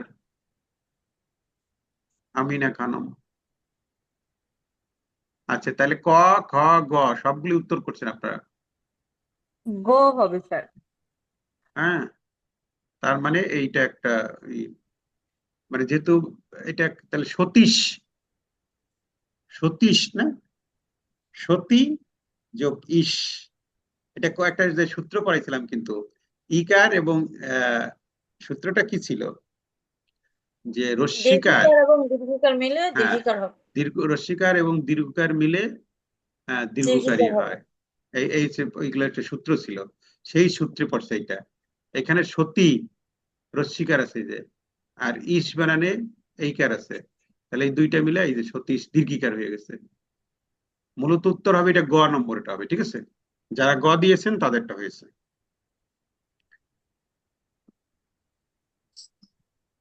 পরেরটা, বিদ্যালয় সন্ধিতে কোন সূত্রের প্রয়োগ করা হয়েছে? চ্যাট বক্সে লেখেন বিদ্যালয় যে এটা সূত্র হয়েছে, এই মানে স্যার হুম ওই সতীশ ওইটে দীর্ঘিকার আর দীর্ঘিকার একসঙ্গে দীর্ঘিকার হয়। সেটাও তো আছে, কিন্তু এখানে কি হবে? সেই সূত্র হচ্ছে এখানে। সতী বানান কি? দীর্ঘিকার আর দীর্ঘিকার ঘোরাতে আর বলে। আগে তো দীর্ঘিকার ছিল। দীর্ঘিকার মানে ঘ নম্বর হবে বলতেছেন? জি স্যার। জি স্যার, দুটো দীর্ঘিকার দীর্ঘিকার মিলে একটা দীর্ঘিকার সতী মিলে বানানে দীর্ঘিকার দীর্ঘিকার না? হবে। জি আচ্ছা, স্যার। জি স্যার। সতী বানানে দীর্ঘিকার, তাহলে হ্যাঁ, তো ঘ এটা আগে নম্বরই তো হয় সেই অনুসারে। সতী বানানে তো রস্যিকার নাই কোথাও। না হ্যাঁ, ঘ স্যার। নম্বরটাই হবে আপনাদের। ঠিক, আপনার জি কথাটা ঠিক স্যার। আছে, ঘ নম্বরটা হবে। সতী বানানে তো রস্যিকার নাই কখনো, সতী না বানানে স্যার, তো দীর্ঘিকার। না আর স্যার, দীর্ঘিকার যোগ দীর্ঘিকার দীর্ঘিকার। মিলে দীর্ঘিকার হয়, সেই নিয়ম অনুসারে এটা জি হয়েছে। স্যার। জি স্যার। এখানে ওই বানানটা দেখতে হবে আপনার। সতী বানানে তো রস্যিকার নাই আসলে, মানে ভুল বলছিলাম। না স্যার। আচ্ছা, এইটা হ্যাঁ। সবার হয়েছে। না, বিদ্যালয়তে বিদ্যা আকার আছে, আলয়তে আকার আছে, তার মানে এইটার উত্তরটা হবে আলুটা এইটা, বিদ্যা ঘ যোগ নম্বর। আলয়, বিদ্যালয়। আর এখানে সতীশ বানান কিন্তু ওই যে সতী বানান দীর্ঘিকার সবসময়, এটা তো আমরা জানি। আর জি এইটাই হবে। স্যার। ঠিক আছে, ঘ নম্বর হবে ওখানেও। আচ্ছা, লাস্টে 3 নম্বরটা, এখন 3 নম্বরটা কি হবে? প্রত্যুষ, এটা কি হবে? কোন কোন কোন প্রতিযোগস। প্রতিযোগ উষ, দীর্ঘ উঠা, দীর্ঘ না প্রতি হ্রস্ব যোগ দীর্ঘ নাকি? মধ্য নষ্ট। হ্যাঁ, ঘটা হবে স্যার। গ স্যার, 4 নাম্বার। ঘ, এটা হচ্ছে আর আপনার দীর্ঘই প্রতি ই আছে, রস্বইর পর। হ্যাঁ, প্রতি মানে ইকার আছে, জি, রস্যিকার। জি রস্যিকারের পরে স্যার, কি কার আছে এখন এখানে? এখানে এখানে কি এইটা হবে দীর্ঘ নাকি এইটা হবে? কোনটা হবে? দীর্ঘকার হবে স্যার, দীর্ঘকার হবে। এইটা হবে। হ্যাঁ জি এটা স্যার। কেন এইখানে তো রস্যিকার, তাই দীর্ঘকার হবে কেন? দীর্ঘকার দিস।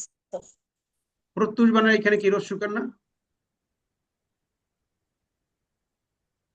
স্যার রস্বইকার কিংবা আর এইটা কি 10 নাম্বার নিয়মটা, যে রস্যকার এবং নিয়মে তো রস্যকার রস্যকারের আছে, দীর্ঘকার আছে, সবই আছে, কারণ সবই তো প্রত্যুষ আছে। বানানে দীর্ঘকার হয়, প্রত্যুষ বানানে দীর্ঘকার, তয় দীর্ঘ। দীর্ঘকার যদি হয় তাহলে তো আপনার এই যে এইটাই হবে, যে এইটা। ঠিক প্রতিযোগ আছে, এই যে এবং এইটা হয়, দীর্ঘিকার দীর্ঘকার হলে এইটা হয়, কিন্তু এইখানে তো আছে রস্যকার। প্রত্যুষ বানানে কি রস্যকার না দীর্ঘকার?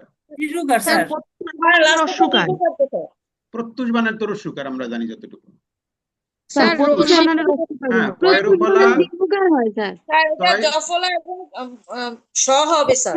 না স্যার তয় দীর্ঘকার জফলায় হবে রস্যু তয়ের আর নিচে। স এরকম না, প্রত্যুষ বানান। এই যে আমি যেটা লিখতেছি দেখেন তো, না না, এখানে তয়ের নিচে দীর্ঘকার। দীর্ঘকার স্যার। জি কোথায় পাইছেন এটা আপনি?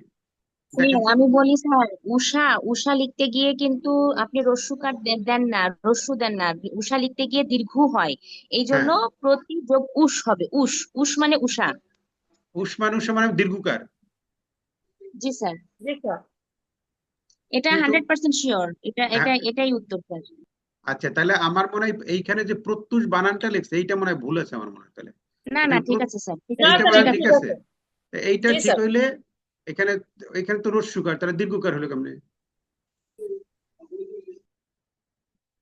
এটা স্যার রস্যিকার এবং প্রতি যোগ উষ। রস্যিকার আর দীর্ঘকার মিলে হচ্ছে যে জফলা হয় স্যার, এই সূত্রতে পড়েছে। ও বুঝছি বুঝছি, ঠিক, ভেরি গুড। এই যে রস্যুকার জফলার যে সূত্রটা, হ্যাঁ হ্যাঁ ঠিক, ওইটা হ্যাঁ, হয়েছে জফলা বসেছে জফলার স্যার। সূত্রটা। এখানে দীর্ঘকার রস্যুকারের ব্যাপার না। জফলা হয় ওখানে একটা ছিল রস্যিকার এবং দীর্ঘিকারের দীর্ঘকার পরে মিলে, দীর্ঘিকার মিলে জফলা, সেই সূত্রে। ওই যে যেমন অন্য ইত্যাদি, এখানে দীর্ঘকারই যেমন ছিল হবে, ইত্যাদি দীর্ঘকারটা ইত্যাদি, দীর্ঘকারই হবে। হ্যাঁ ওই সূত্রটাই ছিল ঠিক। এখানে রস্যুকার দীর্ঘকারের বিষয় না। আচ্ছা না ঠিক স্যার। আছে। আচ্ছা, ভেরি গুড। আচ্ছা, এখন তাহলে আমাদের সন্ধি আলোচনা মোটামুটি শেষ। এখন আমরা কারক আলোচনা করব, কারক বিভক্তির যে বিষয়টা। আচ্ছা, কারক বিভক্তি এটাও একটা গুরুত্বপূর্ণ বিষয়, এখান থেকেও প্রশ্ন একটা আসে। তাহলে কারক কথাটার অর্থ হচ্ছে, কারক শব্দটার অর্থ হচ্ছে ক্রিয়া সম্পাদন করে যে। আর ভূৎপত্তিগত দিক থেকে কারক হলো কৃত যোগ নক।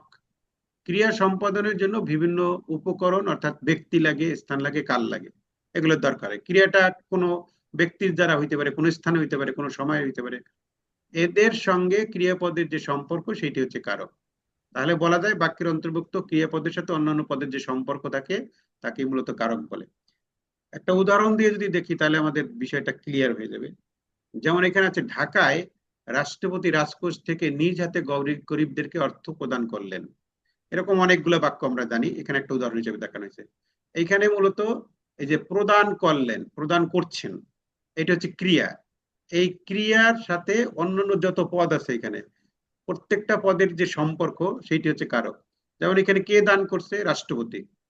হ্যাঁ, সে হচ্ছে কর্তৃকারক, কর্তা, কর্তৃকারক। কি দান করছেন? অর্থ, কর্মকারক। অর্থাৎ কে কি, কিসের দ্বারা দান করছেন? দ্বারা দিয়া, নিজ নিজ হাতে। হাতে, করণ, ওইটা হবে করণ। কাকে দান করছেন? গরিবদেরকে, এটা সম্প্রদান। অর্থাৎ গরিবদের দান করা মানে শর্ত ছাড়া তাদেরকে একদম দিয়ে দেওয়া।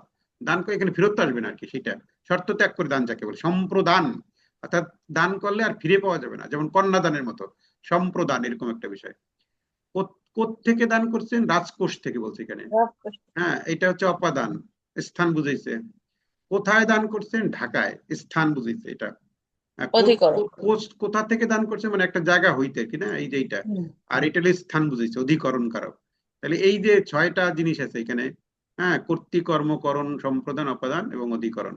এবং এই যে এই প্রত্যেকটাই কিন্তু দান করা অর্থাৎ ক্রিয়ার সাথে সম্পর্ক, ক্রিয়ার সাথে অন্যান্য পদের যে সম্পর্ক সেইটি তো কারক। এখানে তো তাই বলছে, ক্রিয়াপদের সাথে অন্যান্য পদের যে সম্পর্ক থাকে সেইটাই মূলত কারক। এখন এই সম্পর্কটা 6 ভাবে এই সম্পর্কটা দেখানো যেতে পারে। আচ্ছা, সেই জন্য কারক কয় প্রকার? কারক হচ্ছে 6 প্রকার। একটা হচ্ছে কর্তৃকারক, কর্মকারক, করণকারক, সম্প্রদান, অপাদান, অধিকরণ। এক কথায় বলে কর্তৃকারক মানে হচ্ছে কর্তা। আচ্ছা, ডিটেলস তো আমরা জানবো, একটা একটা করে দেখি তাহলে আমরা। আচ্ছা, এরপরে আমরা বিভক্তিটা জেনে নেই। বিভক্তিটা হচ্ছে কি? বাক্যস্থিত একটি শব্দের সঙ্গে অন্য পদের অন্বয় সাধনের জন্য শব্দের সঙ্গে যে সকল বর্ণ যুক্ত হয় তাকে বিভক্তি বলি। যেমন এখানে আছে, ছাদে বসে মা শিশুকে চাঁদ দেখাচ্ছে। এখন এখানে ছাদ একটা শব্দ, তার সাথে কি কার হয়েছে? একার যুক্ত হয়েছে, এটা হচ্ছে বিভক্তি। হ্যাঁ, আবার মা, আমি যদি বলি মা, মার সাথে কিছু নাই, তার মানে কি? শূন্য বিভক্তি যুক্ত হয়েছে। হ্যাঁ, আবার যদি বলি চাঁদ, এটার সাথেও কিছু নাই, এটাও শূন্য বিভক্তি। কিন্তু আমি যদি বলি শিশুকে, তখন কে যুক্ত হয়েছে, এটা হলো কে বিভক্তি। তাহলে এই যে শব্দের সাথে, বাক্যের মানে বিভিন্ন শব্দের সাথে, হ্যাঁ, শব্দের সঙ্গে অন্য শব্দের যে সমন্বয় সাধনের জন্য, মানে আমি যদি বলতাম এই কারটা যদি আমি না দিতাম, তাহলে ছাদ বসে মা শিশু চাঁদ দেখাচ্ছে, মানে বাক্যটা হইতো না তখন। মানে অন্বয় মানে কি, সম্পর্ক সাধনের জন্য যে সকল বর্ণ যুক্ত হয় সেইগুলোই হচ্ছে মূলত বিভক্তি। আচ্ছা, তাহলে আমরা বিভক্তিটা জেনে নিলাম, কারক জানলাম, কারক 6 প্রকার, বিভক্তিটা জানলাম আমরা। আচ্ছা, এরপরে বাংলায় শব্দ বিভক্তি কয়টা আছে? শূন্য বিভক্তি আছে, সেটা আমরা জানলাম, অথবা আরো আছে অবিভক্তি আছে, এ অন্ত্যেষ্ট, তে, তে এ ব্র্যাকেটে, কে, রে, র, এরা, এই কয়টা হইলো খাঁটি বাংলা শব্দ বিভক্তি। তাহলে খাঁটি বাংলা শব্দ বিভক্তি কয়টা? 1টা, 2টা, 3টা, 4টা, 5টা, 6টা, 7টা, 8টা। এই 8টা হচ্ছে খাঁটি বাংলা শব্দ বিভক্তি। আচ্ছা, এইখানে আবার এগুলোর আবার এক বচন বহু বচন থাকে, মানে বিভক্তি, যেমন বিভক্তি কয়টা হয়? 7টা বিভক্তি হয় না?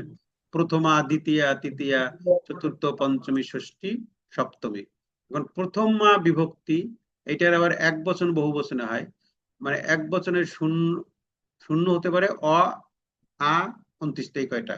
আর এখানে হয়ে যাবে রা, এরা, গুলিগুলো গণ।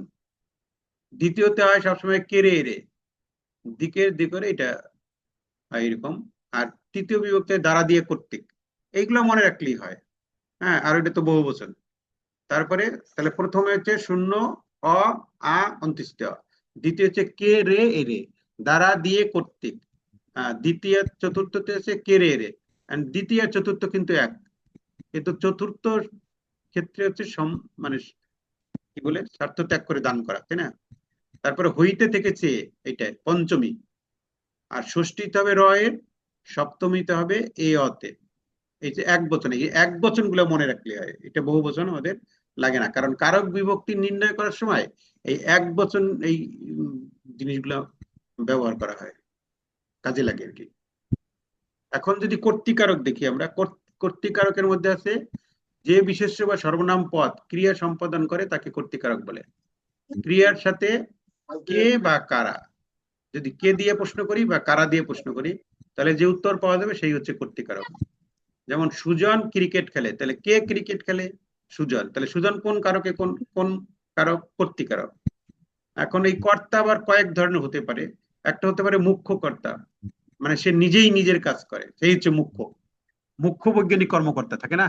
মুখ্য বৈজ্ঞানিক কর্মকর্তা মানে কি, সে ওইখানের মধ্যে মুখ্য, মানে প্রধান, সে নিজেই সব কাজ সম্পাদন করে, তার জন্য এই পদের নামই হয়েছে মুখ্য বৈজ্ঞানিক কর্মকর্তা। ঠিক আছে, মুখ্য। হ্যাঁ, যেমন মামুন সাঁতার কাটছে, এখানে মামুন নিজেই কাজটা করতেছে, এই জন্য এটার নাম দিচ্ছে মুখ্য কর্তা। আবার আর এক ধরনের হতে পারে প্রযোজক। হ্যাঁ, ওই যে সিনেমার যেমন প্রযোজক থাকে না, নিজে করে না কিন্তু কাউকে দিয়ে করায়। মূল কর্তা যখন অন্যকে দিয়ে কাজ করায় তখন তাকে বলে আমরা প্রযোজক। হ্যাঁ, সিনেমায় যে প্রযোজক থাকে সে নিজে তো আর সিনেমা করতেছে না, মানুষকে দিয়ে করাইতেছে, প্রযোজক সেই জন্য সে। যেমন মা শিশুকে দুধ খাওয়াচ্ছে, এখানে মা শিশুকে দুধ খাওয়াচ্ছেন, ঠিক আছে, এটা হচ্ছে প্রযোজক। তারপরে আরেকটা হতে পারে প্রযোজ্য। মূল কর্তার করণীয় কার্য যাকে দিয়ে সম্পাদন করা হয় সে হচ্ছে প্রযোজ্য কর্তা।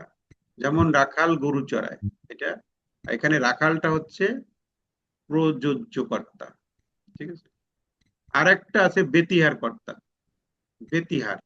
বেতিহার কর্তা কি, কোন বাক্যে যে দুটো কর্তা একত্রে এক জাতীয় কাজ করে। স্যার মূল কর্তা বলতে কি মুখ্য কর্তাকেই তো বুঝেছে নাকি? প্রযোজ্য কর্তাটা কিভাবে চিনবো? এখানে প্রযোজ্য কর্তা কি, মূল কর্তার করণীয় কার্য যাকে দিয়ে সম্পাদন করা হয়। হ্যাঁ, মানে মূল কর্তা কি, যেমন একজনে মনে করেন গরু আছে সাপোজ ধরেন, কিন্তু সেই হচ্ছে মূল কর্তা, তার তো গরুগুলা অনেকগুলা খামার আছে তার, কিন্তু সে কি নিজে করে? সে তো রাখালরে দিয়ে করায়। তাহলে মূল কর্তা স্যার এই জায়গা গরু হচ্ছে প্রযোজ্য, আপনার রাখাল প্রযোজক কি? না, প্রযোজ্য যেমন কর্তা কোনটা? শিক্ষক এটা ছাত্রগণকে পড়াচ্ছেন, হ্যাঁ, যেমন শিক্ষক ছাত্রগণকে পড়াচ্ছেন, শিক্ষক হচ্ছে প্রযোজক কর্তা আর ছাত্রগুলো হচ্ছে প্রযোজ্য কর্তা। প্রযোজ্য কর্তা, হ্যাঁ। মানে গরু নিজে ছুটতেছে না, কিন্তু আরেকজন দ্বারা চড়ানো হইতেছে। হ্যাঁ, যেমন শিক্ষক ছাত্রকে পড়াচ্ছেন, এখানে শিক্ষক হচ্ছে কি কর্তা? প্রযোজক কর্তা। প্রযোজক। প্রযোজক, আর শিক্ষক ছাত্র হচ্ছে প্রযোজ্য। হ্যাঁ, ছাত্র হচ্ছে শিক্ষক হবে যাকে স্যার দিয়ে করাচ্ছে। প্রযোজক আর ছাত্র হবে প্রযোজ্য। স্যার হ্যাঁ আমার মনে হচ্ছে কি ওরা তো মানুষ, এই জন্য মনে হয় প্রযোজক, আর এটা পশু যেহেতু প্রাণীকে বোঝাচ্ছে এই জন্য মনে হয় প্রযোজ্যকতা। না না না, ওরকম না, ওনার কনসেপ্টটা ঠিক আছে। অর্থাৎ নিজে না করাইয়া ছাত্রকে দিয়ে করাচ্ছে, তাই না, এরকম একটা। আবার আমি যেভাবে বলছিলাম সেইটা না ঠিক এখানে। যেমন রাখাল, এখানে রাখাল কোন কর্তা বলেন তো তাহলে? প্রযোজক প্রযোজক কর্তা আর স্যার। গরু প্রযোজ্য। হ্যাঁ, এইটা প্রযোজ্য, ঠিক এইটাই হবে, এইটাই কনসেপ্টটা, ঠিক আছে। গরু চড়াইতেছে, হ্যাঁ গরু প্রযোজক। আর না, রাখাল গরু হচ্ছে প্রযোজ্য প্রযোজক নাকি? আর রাখাল রাখাল প্রযোজক। গরু প্রযোজ্য। আর এটা প্রযোজক, প্রযোজ্য, হ্যাঁ এটা প্রযোজ্য আর এটা হচ্ছে প্রযোজক। আর কনসেপ্ট গুলো আরো ক্লিয়ার করার জন্য বাসায় যে আবার একটু করাচ্ছে দেখবেন। আর যাকে হ্যাঁ, যাকে দিয়ে তখন এটা করাচ্ছে। আরো ক্লিয়ার হয়ে যাবে। আচ্ছা, আর বেতিহার বলতে বুঝাইছিলাম আমরা দুইজন একই কাজ করে। হ্যাঁ, হ্যাঁ। যেমন বাঘে মহিষে এক ঘাটে জল খায়, বাঘেরও যে কাজ মহিষেরও একই কাজ, দুটি কর্তা একত্রে এক জাতীয় ক্রিয়া করে, তখন তাকে বলে স্যার বেতিহার। নায়ক নায়িকা আর কি। মানে রাজায় রাজায় যুদ্ধ করে হ্যাঁ, উলু রাজায় খাগড়ার রাজায় প্রাণ যুদ্ধ, যায়। উলবনের উল্কাগ্রা প্রাণ যায়, যেটা এরকম একটা বিষয়। অর্থাৎ দুজনই একই কাজ করে, যায়। এটা হচ্ছে বেতিহার বলে এটাকে। তাহলে এই কর্তার ক্ষেত্রে ওই জিনিসগুলো আছে। আর কর্মকারকটা কি? কর্তা যাকে আশ্রয় করে ক্রিয়া সম্পন্ন করে সে হচ্ছে কর্ম। এটা আবার দুই প্রকার, একটা হচ্ছে মুখ্য কর্ম আর একটা হচ্ছে গৌণ কর্ম। মুখ্য কর্ম সাধারণত বস্তুবাচক হয়, আর গৌণ কর্ম সাধারণত প্রাণীবাচক হয়। হ্যাঁ, উদাহরণ যদি দেখি আমরা, যেমন এখানে যে মুখ্য কর্ম যেটা বললাম আমরা বস্তুবাচক হয়, সেটা সবসময়। দ্বিকর্ম ক্রিয়ার দুটি কর্ম থাকে, একটি থাকে বস্তুবাচক, অপরটি থাকে ব্যক্তিবাচক। যেমন বাবা আমাকে জামা কিনে দিলেন। হ্যাঁ, এখন এইখানে আমাকে একটা আর জামা একটা, ঠিক আছে। আর বাবা তো সাবজেক্ট, কি বলে কর্ম, এই মানে কর্তা। আর আমাকে একটা কর্ম এটা, আর জামা একটা কর্ম এটা। এখন এইটা হচ্ছে বস্তুবাচক আর এইটা হচ্ছে ব্যক্তিবাচক। হ্যাঁ, তাহলে বস্তুবাচক যেটা, এই যে মুখ্য কর্ম বা বস্তুবাচক কর্ম, এখানে যেটা বলছে অপরটি ব্যক্তিবাচক, একটি বস্তুবাচক অপরটি ব্যক্তিবাচক। দ্বিকর্ম ক্রিয়া বস্তুবাচক কর্মকে, বস্তুবাচক যেটা সেটা হচ্ছে মুখ্য কর্ম। কি কিনে দিলেন? জামাটা। এই জামাটা হচ্ছে এখানে মুখ্য কর্ম। মুখ্য কর্মে বিভক্তি যুক্ত হয় না, দেখছেন? মুখ্য কর্মে বিভক্তি থাকে না, এখানে বলছে যে এটার মধ্যে কোনো বিভক্তি নাই, মুখ্য কর্মে বিভক্তি হয় না। আর আমাকে হলো কর্ম মানে ব্যক্তিবাচক, গৌণ যাকে বলি আমরা। আচ্ছা, এখন সেই গৌণ কর্ম হচ্ছে একই রকমের। যেমন তিনি আমাকে একটা কলম উপহার দিলেন, এখানে আমাকে হচ্ছে গৌণ কর্ম আর কলমটা হচ্ছে মুখ্য কর্ম। এই বাক্যে আমাকে হচ্ছে গৌণ কর্ম আর কলমটা হচ্ছে মুখ্য কর্ম, কারণ আমাকে শব্দটির সঙ্গে কে যুক্ত আছে। অর্থাৎ তাহলে আমরা কি দিলাম যে মুখ্য কর্মের সময় বিভক্তি যুক্ত থাকে, আর কি বলে মুখ্য কর্মে বিভক্তি যুক্ত থাকে না, আর গৌণ কর্মে থাকে। গৌণ কর্মে থাকে বিভক্তি। আর একটা কর্ম আছে, সেটার নাম হচ্ছে সমধাতুস কর্ম। সমধাতুস কর্ম কোন কোন অকর্ম ক্রিয়ার সঙ্গে সেই ক্রিয়াজাত কোন শব্দের কর্মরূপে ব্যবহার করে ক্রিয়া সম্পন্ন করতে হয়, এরূপ কর্মকে সমধাতুস মানে একই ধাতু থেকে আসছে, এক কথা বলা যায়। যেমন সে বেশ এক ঘুম ঘুমাইছিল, এই যে ঘুম থেকেই ঘুমানো, ঠিক আছে। সে কি কান্নাই না কাঁদলো, এই কান্না থেকেই কাঁদলো। অমন নাচ কয়জনই বা নাচে নাকি, অমন নাচ নাই বা নাচলে, এই যে নাচ থেকেই নাচলে আসছে, অর্থাৎ মূল ধাতু থেকেই মানে কর্মটা আসছে আর কি এখানে। সেই এই টাইপের যে কর্মটা, একই শব্দটা দুইবার উচ্চারণ হয়, হ্যাঁ, তাকে বলি আমরা সমধাতুস কর্ম। তাহলে এই তিন ধরনের আমরা জানলাম কর্মবাচক, কর্মকারকের মধ্যে থাকতে পারে মুখ্য কর্ম, গৌণ কর্ম এবং সমধাতুস কর্ম। আচ্ছা, কর্মকারক সাধারণত দ্বিতীয় বিভক্তি হয়, এবং দ্বিতীয় বিভক্তিটা হচ্ছে কে রে। এরপরে করণ। করণ শব্দটার অর্থ হচ্ছে যন্ত্র, সহায়ক বা উপায়। করণ কথাটার অর্থ হচ্ছে যন্ত্র, কি যন্ত্র দিয়ে করবে বা কি সহায়ক উপাদান নিয়ে বা কি উপায়ে করে। কর্তা যে উপায়ে বা যার দ্বারা ক্রিয়া সম্পাদন করে তাকে বলে করণকারক। যেমন জেলেরা জাল দিয়ে মাছ ধরে, কি দিয়ে? জাল দিয়ে। এই যে দ্বারা দিয়ে কর্তৃক শিখছিলাম আমরা, লাঙ্গল দ্বারা, লাঙ্গল দ্বারা। এইখানে 3 প্রকারের হয়, একটা হচ্ছে উপায়াত্মক, আর একটা হচ্ছে হেতার্থক, আর একটা হচ্ছে উপলক্ষণিক। যে উপায় দ্বারা ক্রিয়া সম্পাদিত হয় তাকে উপায়াত্মককরণ বলে। যেমন মন দিয়ে করো সবে বিদ্যা উপার্জন, এখানে মন দিয়ে। হ্যাঁ হ্যাঁ, এটা কি যে উপায়ে ক্রিয়া সম্পাদিত হয়, তাহলে বিদ্যা উপার্জন করতে হলে মন দিয়ে আমাদেরকে করতে হবে। তার বাঁশির সুর ঘরে, তার বাঁশির সুরে ঘরে থাকা দায়। বাঁশির সুরের দ্বারা, এখানে তার বাঁশির সুরের দ্বারা, মানে সুরটা হচ্ছে এমন একটা বিষয় যেটা যেটার জন্য ঘরে থাকা যায় না, মানে ওইটাই হচ্ছে উপায়। এখানে যে উপায় দ্বারা, বাঁশির সুর হচ্ছে উপায়। আরেকটা আছে হেতু বা কারণ বুঝাইতে, এটা হেতার্থককরণ হয়। যেমন আনন্দে সে হাসতে লাগলো, সে হাসতে লাগলো কিসের কারণে? আনন্দের কারণে। হেতু হেতু হেতু বা কারণ যেটাকে বলছি আমরা। শোকে সে বিহ্বল হয়ে গেল, কোন কারণে? কোন শোকে? কি কারণে? কি হেতুতে? শোকে। এইটা হচ্ছে হেতু বা কারণ বোঝাতে এই টাইপের হয়। আর এটা হচ্ছে উপলক্ষণীকরণ, এটা কি লক্ষণ বা চিহ্ন বোঝাতে এইটা হয়। যেমন শিকারি বিড়াল গোপে চেনা যায়, ওদের লক্ষণ হচ্ছে এটা শিকারি বিড়াল, কারণ গোপ দেখলেই সেটা চিনে যায়। বাংলাদেশি খেলোয়াড়রা বীরের বেশে মাঠে নামলো, এই যে বাংলাদেশের খেলোয়াড় বীরের সাথে একটা তুলনা করা হয়েছে, তাই না? এটা হচ্ছে উপলক্ষণ, লক্ষণ বা চিহ্ন দেখেই তাদেরকে যেটা চেনা যায়, সেইটাকে বলছি আমরা উপলক্ষণীকরণ। তাহলে করণ কয় প্রকার হয়? 3 ধরনের হয়, একটা হচ্ছে উপায়াত্মক, হেতার্থক, আর হচ্ছে লক্ষণীকরণ। হ্যাঁ, করণ মানে যন্ত্র, সহায়ক বা উপায়, এইটুক বুঝাইতে সেইটা হবে করণ কারক আমাদের। এক কথায় বলা যায় স্যার যে বাক্যে যে ক্রিয়াপদ আছে তাকে কিসের দ্বারা বা কি উপায়ে দ্বারা প্রশ্ন দিয়ে করলে যে কর্তৃক, উত্তর পাওয়া যায়। দ্বারা দিয়ে কর্তৃক হ্যাঁ, থাকলে তাই হবে হচ্ছে কারণ কারক। করণ কারক, এক কথায় দ্বারা দিয়ে কর্তৃক, এক কথায়। আর সম্পাদন অর্থ হচ্ছে শর্ত ত্যাগ করে।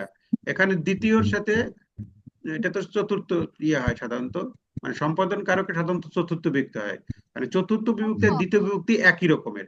মূল পার্থক্যটা হচ্ছে এইটার মধ্যে শর্ত ত্যাগ করে দান করে বুঝাবে, আর এই যে দান অর্চনা বা সাহায্য ইত্যাদি বোঝায়, অর্থাৎ ফিরে পাওয়া যাবে না। যেমন আমরা উদাহরণ হিসেবে বলি, যেমন ধোপাকে কাপড় দাও, মানে কে ধোপা কে কে বিভক্তি আছে এটার মধ্যে। এখন ধোপাকে কাপড় দাও এটা কিন্তু হবে কর্মকারক, তাই না? কর্মকারক, হ্যাঁ, কারণ এই কি যে ওইটা কর্মকারক শর্ত ত্যাগ করে বুঝায় নাই, ওটা শর্ত ত্যাগ করে বুঝায় নাই। আর ভিক্ষুককে ভিক্ষা দাও, এইটা সম্প্রদান করে দিছে একদম, এটা আর ফেরত পেবে না, বা এটা শর্ত ত্যাগ করে বলছে, শর্ত ত্যাগ করে। এই জন্য এইটা হবে এটা। আর ওই যে কিন্তু আপনার প্লাস এখন হলে বাক্যটা, অপাদান আর হ্যাঁ, মাইনাস হলে সম্প্রদান। এখানে আপনাকে বাক্যটা দিকে বুঝতে হবে, তারপরে আপনার বিভক্তি হবে। যদি বাক্যটা চতুর্থ মানে সম্পাদন কারক হয়, তাহলে আপনি সেটা তখন হবে চতুর্থ বিভক্তি হবে।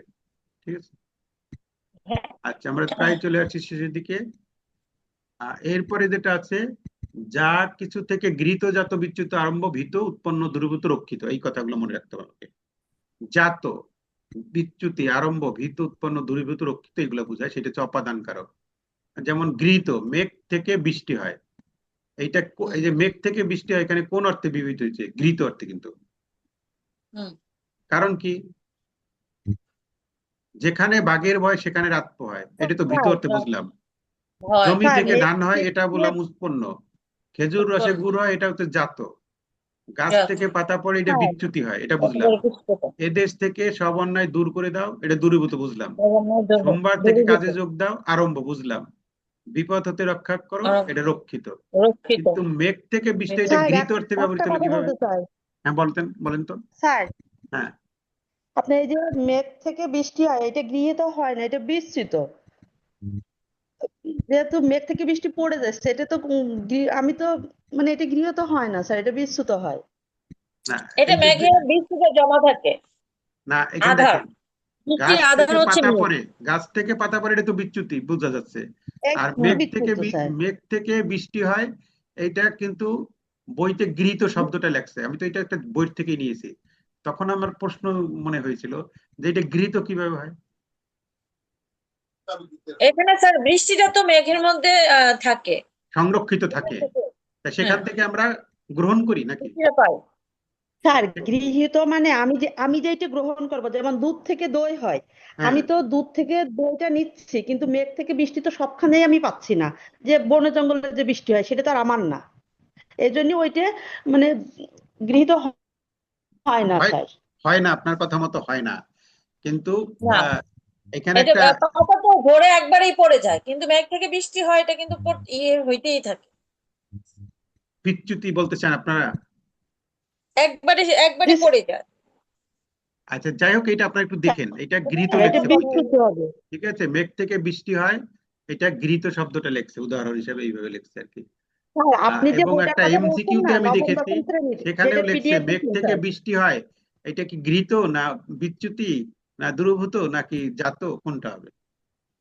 তখন স্যার এটা আপনি যে অপমান 9 করো, 10 এটা হলো কথা স্যার। পিডিএফ, তখন ওইটা গৃহীত উত্তরটা লিখছে আর কি। জি স্যার, স্যার এটা অপাদান কারক, এটা হলো কথা। হ্যাঁ, অপাদান কারক তো বুঝছি। এখন প্রশ্ন আসছে, মেঘ থেকে বৃষ্টি হয়, এটা অপাদানের কোন শর্তে হয়েছে? গৃহীত, জাত, উৎপন্ন, ভীত, কোনটা হবে? বিচ্যুত স্যার। বিচ্যুত হয় কেমন? আচ্ছা যাই হোক, ওখানে বিচ্যুত বলতে বোঠা গাছ থেকে ফল পড়ছে, এটা বিচ্যুতি ঘটছে। আর মেঘ থেকে বৃষ্টি হয়েছে, এটা মেঘটা তো কোনোটা সাথে ওইখানে ছিল না যে ওইখান থেকে বিচ্যুত হয়ে গেছে। স্যার মেঘ থেকে বৃষ্টি পড়ে, এই জন্য যদি আপনি মেঘ থেকে বৃষ্টি হয় তাহলে আপনার গৃহীত হবে, কিন্তু মেঘ থেকে বৃষ্টি পড়ে কথাটা থাকলে আপনার বিচ্যুত হবে। না, ওখানে তো মেঘ থেকে বৃষ্টি হয় লেখা আছে, মেঘ স্যার থেকে বৃষ্টি হয়। ও সরি, তাহলে ঠিক আছে আমারই। আচ্ছা, এটা কোথাও গৃহীত অর্থে হয়েছে, হইতে আপনারা একটু দেখেন। স্যার বৃষ্টি হয় হলে গৃহীত আছে হয় স্যার। হলে আচ্ছা ঠিক অপদান, আছে, হয় আর হলে এরপরে একটা অপদান, আমরা চলে যাই, এটা আপনারা যত সিলেট এইটা হলে আমরা হয়। তো একটু পড়াইলাম, পড়ানোর পরে আপনারা আবার বইটা দেখবেন, ঘাটাঘাটি করবেন, এখানে অনেক কিছু আলোচনা হয়েছে, আর অনেক কিছু আলোচনা বাকি রয়ে গেছে, মানে যতটুকু হয়েছে তার থেকে দ্বিগুণ 4 গুণ 5 গুণ বাকি রয়ে গেছে। সেইগুলা যখন আরো ঘাটাঘাটি করবেন তখন হয়তো অনেক কিছু আপনি বুঝতে পারবেন বা জানতে পারবেন। আচ্ছা, এখন আমরা যেটা শিখবো সেটা হচ্ছে অধিকরণ কারক। অধিকরণ কারক এটা মানে কয়েক ধরনের হয়। ক্রিয়া সম্পাদনের সময়, আধার কে অধিকরণ কারক বলে। ক্রিয়া সম্পূর্ণ হওয়ার জন্য কি দরকার? স্থান, কাল, বিষয় দরকার। যে স্থানে, যে কালে, যে বিষয় ক্রিয়া সম্পন্ন হয় সেইগুলোর উপরে ভাগ করে এই অধিকরণ কারকে 3 ভাগে ভাগ করা হয়েছে। যেমন কাল বা সময় বুঝাইতে, যেমন বিকালে সূর্য ডোবে, এখানে বিকালে কোন কারক? সময় বুঝাইতে অধিকরণ কারক। সকালে উঠিয়ে আমি মনে মনে বলি, যে সকালে শব্দটা কি? অধিকরণ কারক। আবার আকাশে তারার মেলা, আকাশে কোথায়? স্থান, অধিকরণ কারক। বাগানে ফুল ফুটেছে, বাগানে, অধিকরণ কারক। ছেলেটি অঙ্কে কাঁচা, অঙ্কে, এটা অধিকরণ কারক, কিন্তু বিষয় অধিকরণ বলে এটাকে। অধিকরণ কারকে সাধারণত সপ্তমী বিভক্তি হয়, অর্থাৎ এ, অ, তে, এই বিভক্তিগুলো এখানে থাকে। তাহলে অধিকরণ কারক আমরা এখানে যেটা দেখলাম 3 ধরনের। একটা হচ্ছে কালাধিকরণ, না 4 ধরনের লিখছে এখানে। কালাধিকরণ, কাল বলতে সময় বুঝাবে, হ্যাঁ, যে কাল বা যে সময় ক্রিয়া সম্পন্ন হয় তা কালাধিকরণ। যেমন আমরা সকালে রওনা দিব, সময় বুঝাইছে এটা। 15 তারিখ পরীক্ষা, এটা সময় বুঝাইছে, হ্যাঁ, কাল বা সময় বুঝাইছে, এই জন্য এটার নাম হচ্ছে কালাধিকরণ। পরেরটা আধারাধিকরণ। আধারই মানে হচ্ছে আধারাধিকরণ। আধার বলতে বোঝায় একটা স্থান, যেখানে হ্যাঁ, থাকে, স্থান বুঝাইছে, স্থান। ক্রিয়া সংগঠন, যেমন তিনি ঢাকায় বাস করেন, কোথায়? এই ঢাকায়, এটা কিন্তু অধিকরণ কারক। তার মুখে মধু, কোথায় মধু? মুখে মধু। অন্তরে বিষ, কোথায় বিষ? অন্তরে।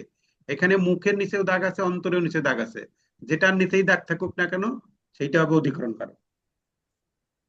আরেকটা তো বিষয় অধিকরণ। বিষয় বলতে ওই যে সাবজেক্টের কথা বলছে, যেমন ইংরেজিতে পাকা, অঙ্কে কাঁচা, হ্যাঁ, বাঙালিরা সাহসে দুর্জয়, এগুলো বিষয়। হ্যাঁ, বিষয়, যে ইংরেজিতে, অঙ্কে, হ্যাঁ, সাহসে, এগুলা বিষয় অধিকরণ বলে এটাকে। এটাতে 3টা গেল, একটা হচ্ছে কালাধিকরণ, আধারাধিকরণ, আর হচ্ছে বিষয়াধিকরণ। আর একটা আছে ভাবাধিকরণ। ভাবাধিকরণটা কি? কোনো ক্রিয়াবাচক বিষয় যদি অন্য ক্রিয়ার কোন রূপ ভাবের অভিব্যক্তি প্রকাশ করে তাকে বলে ভাবাধিকরণ। ভাবাধিকরণ সবসময় সপ্তম বিভক্তির প্রয়োগ হয়। যেমন সূর্যোদয়ে অন্ধকার দূরীভূত হয়, হ্যাঁ, এখানে কান্নায় শোক মন্দীভূত হয়, এখানে কান্নায়, হ্যাঁ, বা সূর্যোদয়ে, হ্যাঁ, এই যে এইগুলা ভাবাধিকরণ, এগুলাকে বলছে ভাবের অভিব্যক্তি প্রকাশ করে। না, এখানে কি কোনটা হবে? সূর্যোদয় না, দূরীভূত, না, এটা হবে দূরীভূত বা মন্দীভূত। হ্যাঁ, মন্দীভূত, এইটা এই শব্দগুলো। তাহলে এখানে আমরা যেটা জানলাম যে অধিকরণ কারক আবার 4 প্রকার হয়, একটা কালাধিকরণ, একটা আধারাধিকরণ, একটা বিষয়াধিকরণ, আর একটা হচ্ছে ভাবাধিকরণ। তাহলে এরই মধ্য দিয়ে আমাদের এই 6 ধরনের যে কারক থাকে সেগুলো আমাদের শেষ হয়ে গেল। আচ্ছা, তাহলে আমরা এখন একটা দেখি তো এটা কি হবে। বাঘে মোষে এক ঘাটে জল খায়, এটা কোন কারকে কোন বিভক্তি, মানে কোন কর্তা এটা? স্যার বেতিহার। হ্যাঁ, এইমাত্র পড়ছি কিন্তু, বেতিহার। বেতিহার। হ্যাঁ, হ্যাঁ। ওই যে রাজায় রাজায় যুদ্ধ, হ্যাঁ এই টাইপের একটা। তারপরে যেটা আছে এখানে আছে কোন বাক্যটিতে কর্মকারকে শূন্য বিভক্তির প্রয়োগ রয়েছে? আমার যাওয়া হলো না, ডাক্তার ডাকো, ডাক্তার আমি ডাকো। ঢাকায় যাচ্ছি, তারা ডাকো। বল খেলে। ডাক্তার এখানে ডাকো। উত্তর হবে হচ্ছে ডাক্তার ডাকো, আর এইটার উত্তর হচ্ছে বেতিহার। আচ্ছা, 3 নম্বরেরটা। গ হবে স্যার, করণ হ্যাঁ, কারক।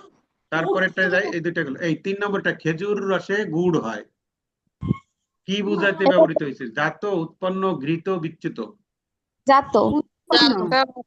হ্যাঁ তো স্যার। জাত। জাত হবে, উৎপন্ন হবে না, জাত। স্যার গৃহীত হয়, ও জাত হয়, খেজুর রসে গুড় হয়, গৃহীত স্যার। উৎপন্ন হবে না, জাত হবে, খেজুর রসে গুড় জাত হয়। স্যার। আচ্ছা, 4 নম্বরটা, জগতে কীর্তিমান হও সাধনায়, এখানে সাধনায় কোন কারকের উদাহরণ? করণ কারক। করণ কারক, সাধনার দ্বারা, ঠিক আছে, সাধনার দ্বারা। এখানে জগতে কীর্তিমান হও সাধনা, এখানে সাধনায় হচ্ছে করণ কারক এটা।